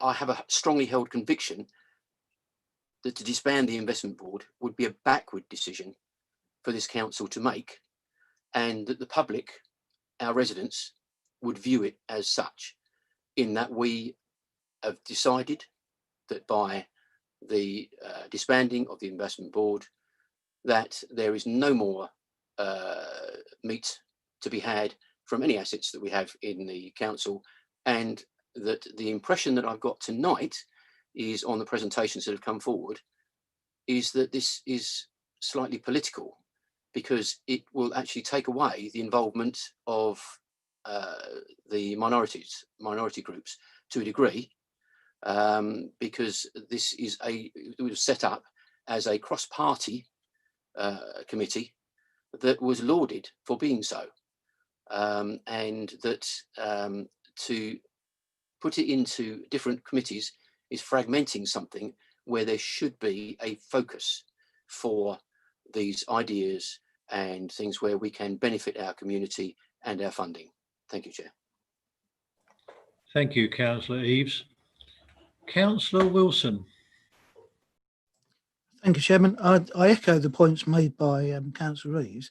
I'd also like to draw members' attention to paragraph or section 6.2 of the report. It says the council is committed to seeing the asset delivery programme and Connect programme through to their conclusion. Really, we're only at the early stages of this programme, and although we might like to see, and we would obviously want to see this programme as a success, there is a chance that we may need to change our strategy. And I don't think it's for the programme to decide what the strategy is. We shouldn't just continue if this isn't necessary. And one point I would make is that in the final sentence, it says, if there's a clear and demonstrable need for investment in particular projects in the future, well, actually, one of the roles of the investment board was to look at the ongoing investment. And the reason why I say that is that it may be that in the future, the programme may need extra funding, and it's who's going to evaluate whether that's going to be good value for money and whether that fits with our strategy. And that was the role of the investment board. So for that reason, I would say we wouldn't want to stop it. And then finally, in section 7.1 about the risk implications, I think the risk is glossed over slightly because it says the risk is mitigated by virtue of the ability of the review committee to call in decisions of the executive. Well, unfortunately, that would be retrospective. And again, with the investment board, some of the decisions were made up front. So if we're calling in decisions to the review committee, things have already happened. The executive had already made the decision. And that leads, or rather that amplifies the point made by Councillor Reeves, which is that the investment board genuinely was a cross-party working group, whereas it's, you know, the executive isn't. And then finally, I believe there is an error in the final sentence of section 7.1, because it says, in addition, the oversight of the asset delivery programme is being undertaken by a cross-party body specifically set up for that purpose, the chair of which is the incumbent chair of the investment board. Well, I sit on that partnership panel, and the partnership panel is definitely not the investment board. It doesn't have the same teeth, and I don't believe that it's got the same reporting structure. And I would like confirmation from Mr. Harwell-White that it has got the same reporting structure, because I don't believe it reports directly to council. And for that reason, I couldn't support this motion. Thank you, Chairman. Thank you, Councillor Wilson. Councillor Ionu. Thank you, Chair. I echo both councillors with the points they've raised, but I'm slightly disappointed in the officers not consulting the members, of the existing members of the investment board. The investment board has been cancelled numerous times. I know we're in a difficult situation, but I think that an opportunity to discuss this point at the investment board should have been done. The second point which I would like to raise is the paragraph with regards to the pro rata. I believe that the pro rata has been calculated incorrectly, and I would like confirmation from the officer and also confirmation of the number of in each of the groups, so to understand how the pro rata has been calculated. Thank you very much, Chairman. Councillor, thank you, Councillor Ionu. Angela Law, could I ask you to comment on that point raised by Councillor Ionu and the final point raised by Councillor Wilson? Chairman, if I may, I would like to address a couple more points there. With regards to any change in strategy which relates to budget, that would be a matter and a decision for council, not the investment board. The investment board does not have those powers under legislation to make that decision. With regards to calling, calling doesn't just in our constitution relate to executive decisions. At present, calling can relate to investment board decisions. With regards to the partnership panel, sorry, if Councillor Wilson could just clarify that question again for me, that would be great. With regards to the pro rata question from Councillor Ionu, that's not a matter before the council tonight, and it's not a consideration of this report. If there was a problem with the pro rata, we can take it outside of this, or we should have taken it outside of this meeting. Thank you, Chairman. Point of order, Chairman. Councillor Ionu, what's your point of order? The information about pro rata is stated in the report. So that is the reason why I've raised that concern. Thank you, Councillor Ionu. I suggest that we do take that question outside of this forum, and perhaps I can ask Angela Law to respond directly to you in respect to that. Thank you. Councillor Wilkinson. Thank you, Chair. I can help both parties with that because I have actually taken it out of the meeting, and I've contacted Sonia Worthington regarding it, and she's got it in hand. I have raised that, and I do take the point. It was interesting because I was going to ask My initial reason why I raised my hand, because I raised it right at the start before a number of members spoke, was to ask whether or not, rather than just disband the investment board, whether it could be mothballed, I suppose, for want of a better phrase, so that it's always there in existence to pull back if we need it to be. Not really understanding much about what the investment board does other than the asset program, but I'm sure that the investment board is more than a one-trick pony. It's more than the asset delivery program, and I'm sure that, you know, no one would want to read into the fact that we're recommending it gets disbanded immediately after the partnership panel is formed. Means that it is, but my concern is that the investment, I mean, Councillor Eaves says the investment board was formed to look at budget gaps. Now, I've no doubt there's a huge amount of truth in that. And one of the things that concerns me, which I'm sure concerns all members, is the budget gap that we have, and moving forward, what that's looking like. And I've been given that a great deal of thought. And I think that the removal of any organisation or any body that's looking at that investment gap is the wrong thing to do. I hope that I'm not reading into the report here that the partnership panel that is mentioned within the report, that is saying that it's pro rata, only has 7 members, is in some means a substitute for the investment board, because my group and Councillor Ioana's group is represented on the investment board. Councillor Ioana has that seat, but we're not represented on the partnership panel, despite me asking to be. That's not pro rata because every other group's got a seat apart from us. But I have, as I've already said, taken that outside of this meeting. But I'm afraid, unless somebody can convince me otherwise, I can't see a good reason for disbanding it. Thank you, Chairman. Thank you, Councillor Wilkinson. Councillor Efty. Thank you, Chairman. First, I'd like to thank everybody who's worked with me on the investment board. And it's great to finish something which this was set up to do. But I think this needs to be moved forward. It needs to be something else in its place. And as what was alluded to earlier, is working groups. Working groups can bring projects forward. Working groups can be opened up to more than just us members and council officers, because it's got a wider remit as far as I understand. And I'm sure other things will come through. And I think doing smaller working groups will be put back to council in whatever way they decide to run it will be a much better idea. So goodbye to the investment board and hello to something new when projects come along. Thank you. Thank you, Councillor Efty. Councillor Mrs. Shaw. Thank you, Chairman. I'm also a member of the investment board, and I think it's run its course. I've just gone through the RDC website, and in May 2019 to April 2020, we met 3 times: July, September, March. In May 2020 to current date, we've met twice, July and October, and we had a couple of weeks ago we had a meeting, an announcement that the meeting was going to be cancelled. If you go into the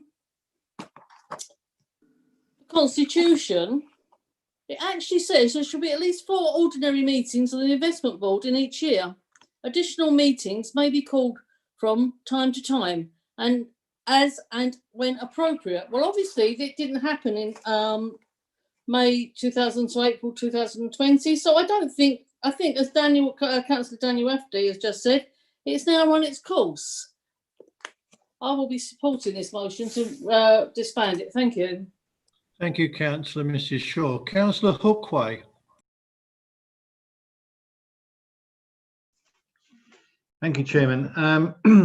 I was one of the founding members of the investment board when it was first set up, and I do remember its remit at the time. You know, this ship was launched with a lot of fanfare, and a lot of expectation was placed on it for the future of the council. A lot of time was put into it, and it was promoted as something that was going to be part of the council for quite a long time. Now, Councillor Eaves is right, and so is Councillor Wilson is correct in what they have stated and summed up about the investment board. I'm not currently on the investment board at the moment, but it's either something that with all of the, as I say, all of the fanfare of its original launch, it's either something that has failed dismally for it to be wanted now to be disbanded, or you know, there is a lack of initiative upon the council to find appropriate work for it. I think that there should be plenty of work that the investment board can undertake, and it's a bit disappointing that the executive doesn't seem to look at it in that way. I don't see why, if at this current moment in time that it has a lack of things to involve itself in, that it should be completely disbanded. We have some other committees on the council that don't meet as a regular thing, but we've got no intention of disbanding some of those committees. In that respect, as what Councillor Mike Wilkinson has stated, rather than disband it, maybe it should be, you know, gently laid aside for the moment, but it may well have a great purpose coming forward. And I think it's very short-sighted if we give up this by you know, cross-party body to look at the future of the council. And the other thing about what Councillor Efty stated is a little bit disingenuous, because the investment board had its own working parties, and I'm sure that those people who were involved on those working parties would have stated that they were had a purpose and they were successful, and they brought information to the investment board, which then considered it in detail before then presenting its reports to full council.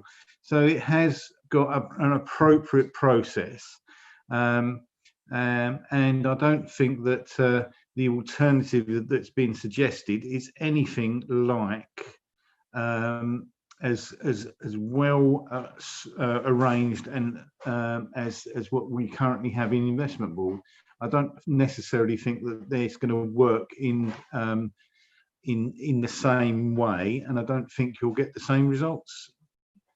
So I think that it is something that is worth keeping, because I think the council will need it in the near future.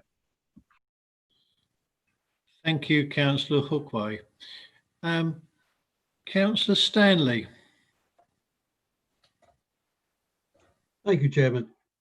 I'd just like to point out that with the experience that was or still is at this present time on the investment board, I would have thought that those people had a great deal of input into what the council could do as to investments and perhaps see a little bit into the future whether we would need a committee like that. Plus the fact that this is a cross-party board, which enabled those in the minority groups would be able to put some sort of influence into the council and give their quantified expertise, if you like, in the movement of where we're going with the council. Having said that, yes, it would seem that the council have got everything buttoned up, as they have rightly said, and as they have said, you know, it's no longer needed because we've got everything buttoned up. But I can't see that into the future, that far into the future, and maybe times will change when we will need the investment board, because although the council, as we are rightly said, that is trying to keep all the finances as tight as what they can, it may be that in the future that they won't be so tight. There'll be other things that might crop up, and we can't see that. So yes, I think that this is really not value for money in doing away with the investment board. I think it should be kept. And at this present time, because of the COVID and what have you, they haven't had the meetings for one reason or another. But that's the name of the game this year, sort of thing. Next year they could have twice as many meetings if they wanted to. So you know, I do think that we're missing a trick here, and we should keep this investment board close at hand to us so that we can get their expertise. That's all I'm saying. Thank you. Thank you, Councillor Stanley. Councillor Wilson, you're indicating you wish to speak. You've already spoken, so I can't allow you to come back again, I'm afraid.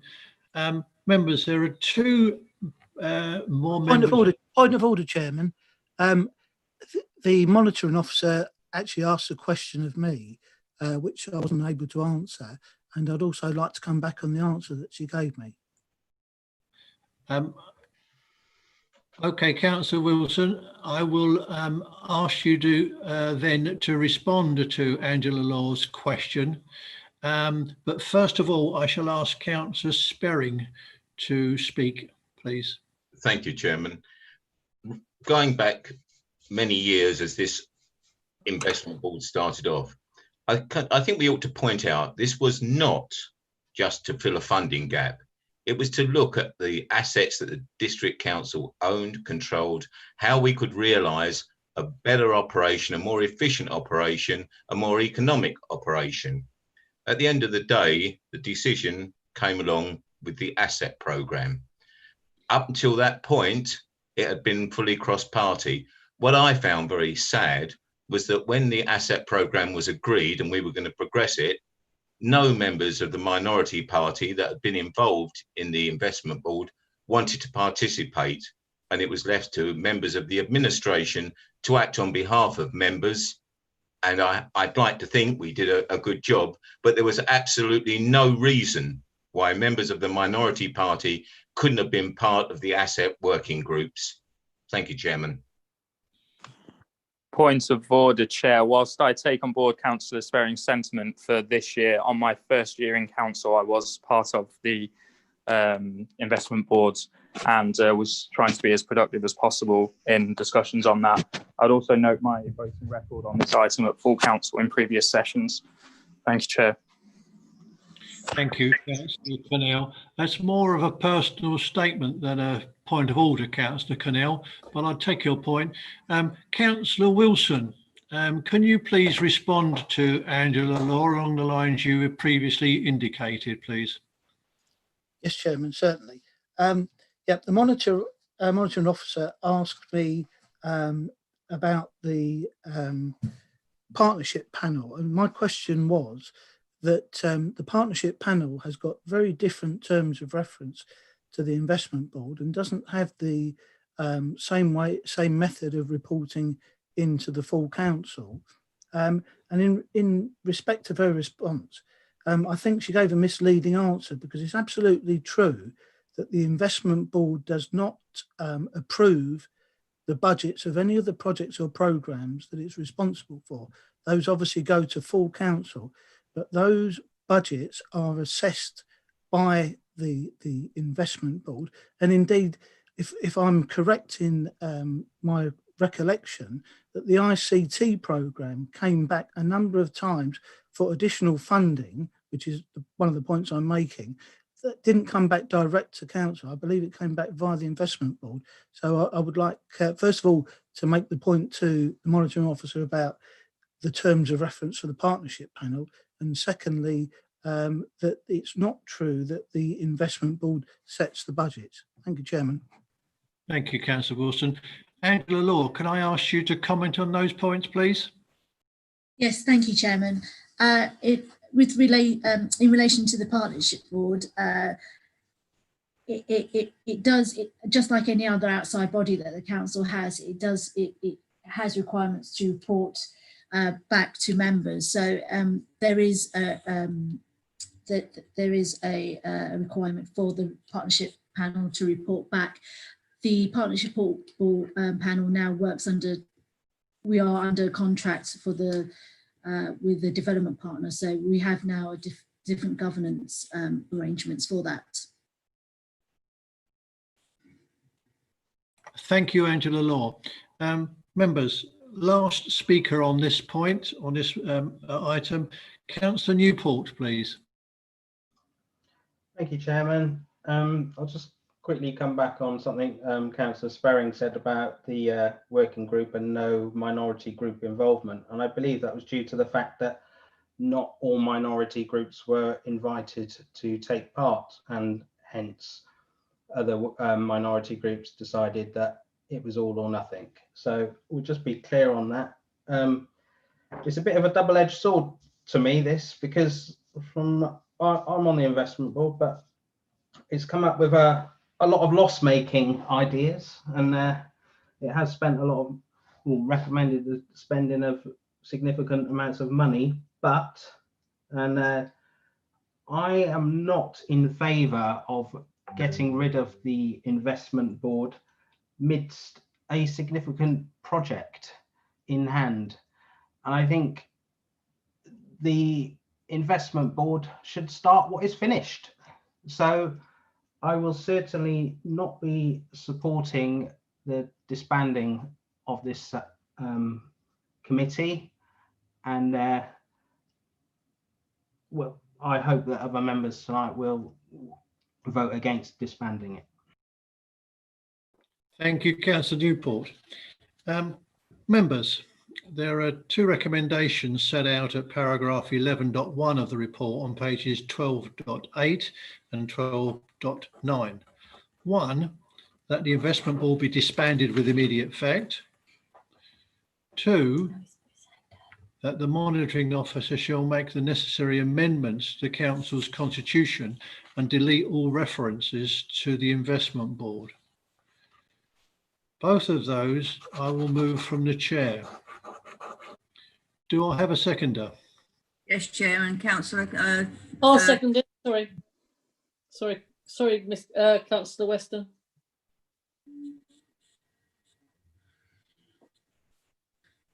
You're muted, Chairman. So was it Councillor Weston who seconded that? Yes, Chairman. Thank you, Councillor Weston.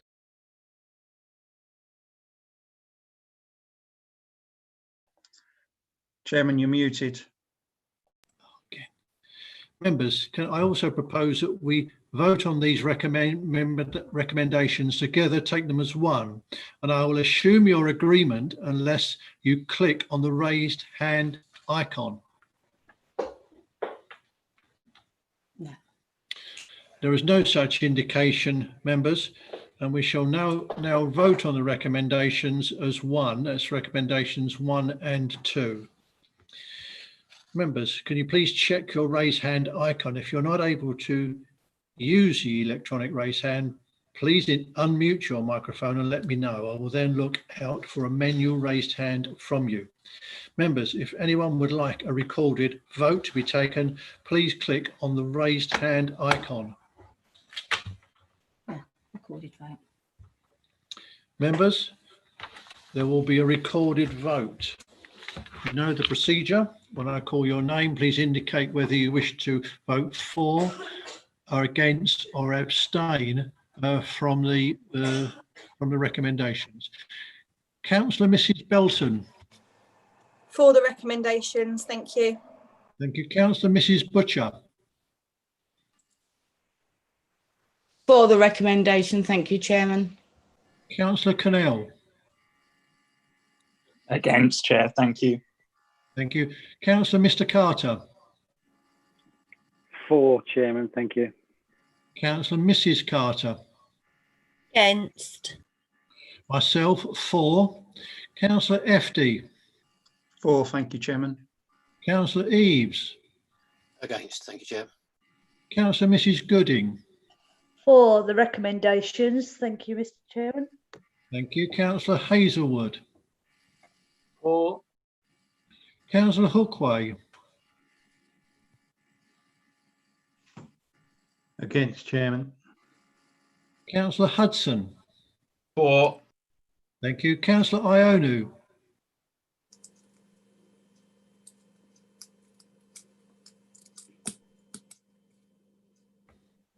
I'll come back to you, Councillor Ionu. Councillor Lucas Gill. I'm just, I had problems trying to get the mic on. Against. Thank you. Councillor Lucas Gill. For. Thank you. Councillor Mrs Lumley. For. Councillor Mrs Mason. She's left the meeting. Councillor Mrs Macpherson. For. Councillor Merrick. For. Councillor Milne. For. Councillor Newport. Against. Councillor Mrs Pavling. For. Councillor Mrs Rowe. Thank you, Chairman. For. Councillor Mrs Shaw. Thank you, Chairman. For. Councillor Mr Shaw. For.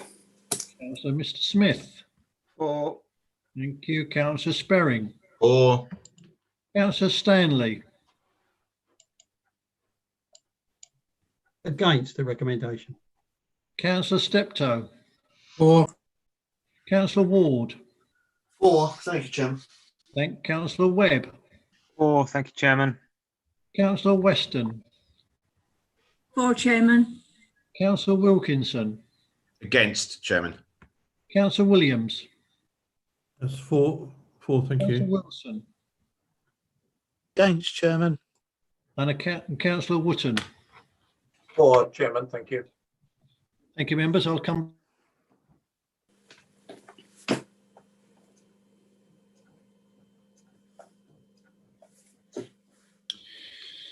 Members, those recommendations have been approved. 25 votes for, 9 against, no abstentions.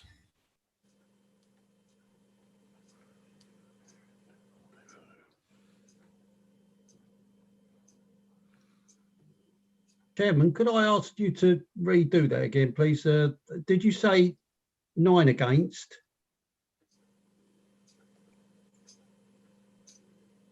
Correct, Councillor Stanley.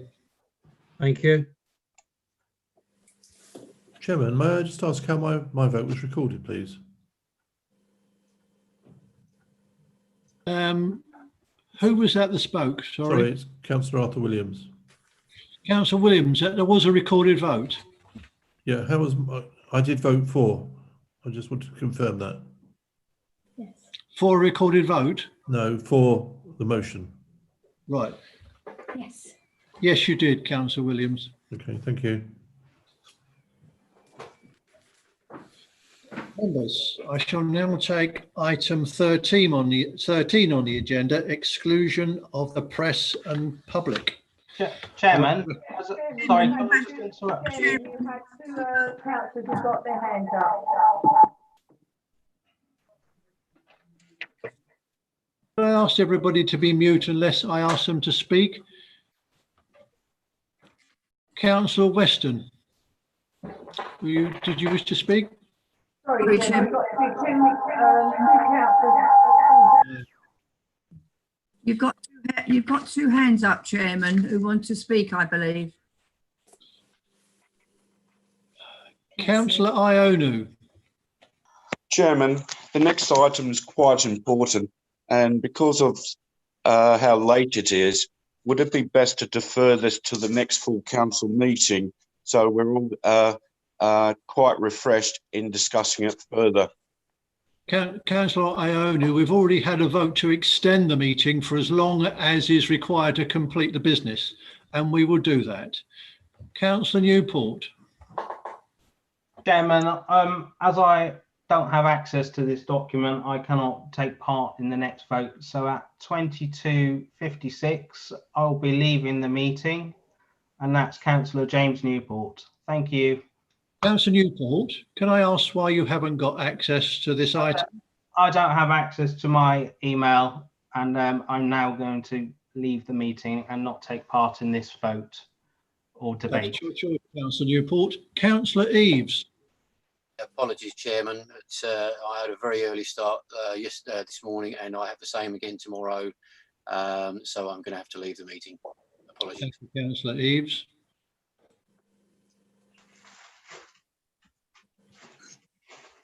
As I was saying, members, I'll now take agenda item 13.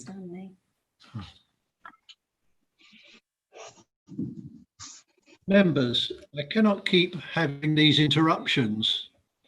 Councillor Stanley, can you be please quick? I'll be as quick as I have to be. It is now close to 11 o'clock. It is now time for me to retire. I will be retiring from this meeting. Thank you. Thank you, Councillor Stanley. Councillor Hookway. Thank you, Chairman. Yes, I have a similar situation that I have to be up early in the morning, so I cannot no longer stay with the meeting anymore. Thank you, Chairman. Good night then. Thank you. Anybody else wish to leave the meeting? No?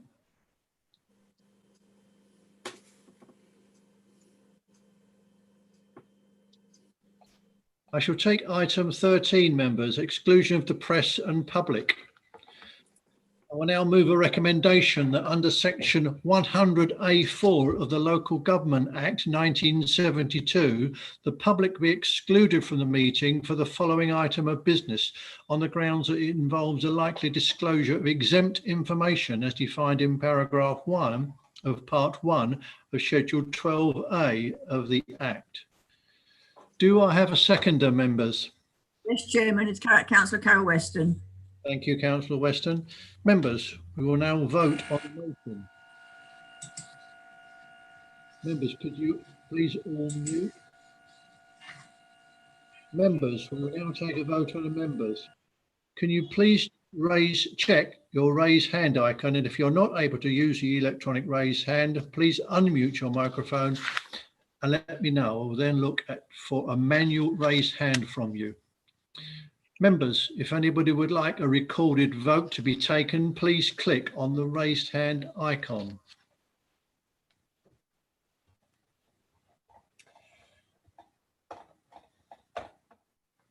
No, we do it electronically. Members, there will not be a recorded vote. It will be recorded electronically.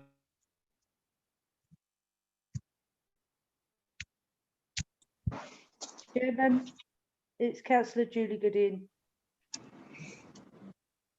Yes. I'll be raising a physical hand. Thank you. Okay. Could I ask all those who are in favour of the motion to click on the raised hand icon, please?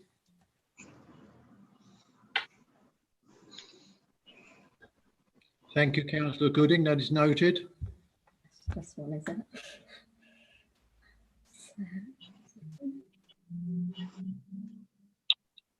Right.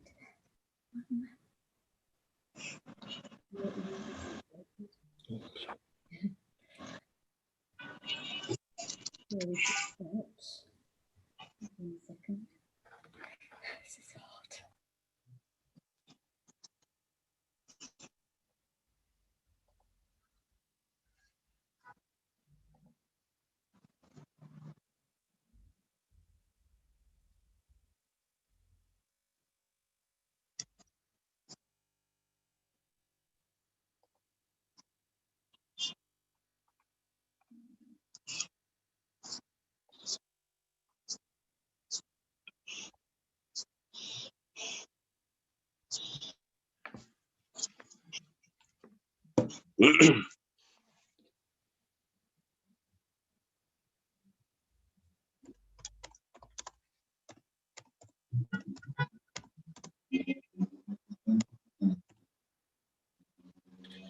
Members, could I ask you now to lower your raised hands, please?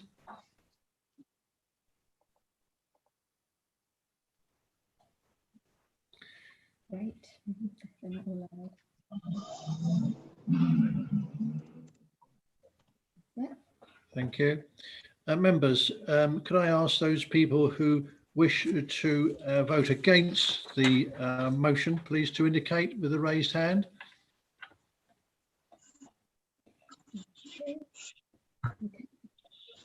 If you could lower your hands now, please. Any abstentions to the motion, please to indicate by raised hand.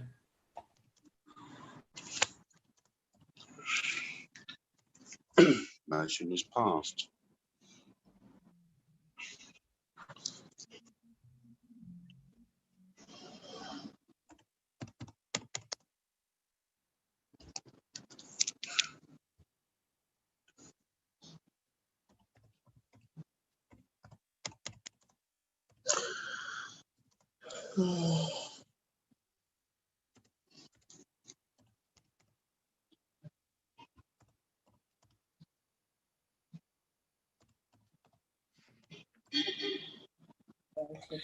Members, that recommendation has been passed. 21 for, 2 against and 2 abstentions.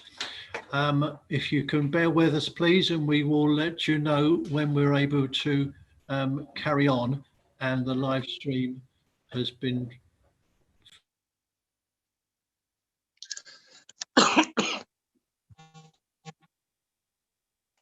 obviously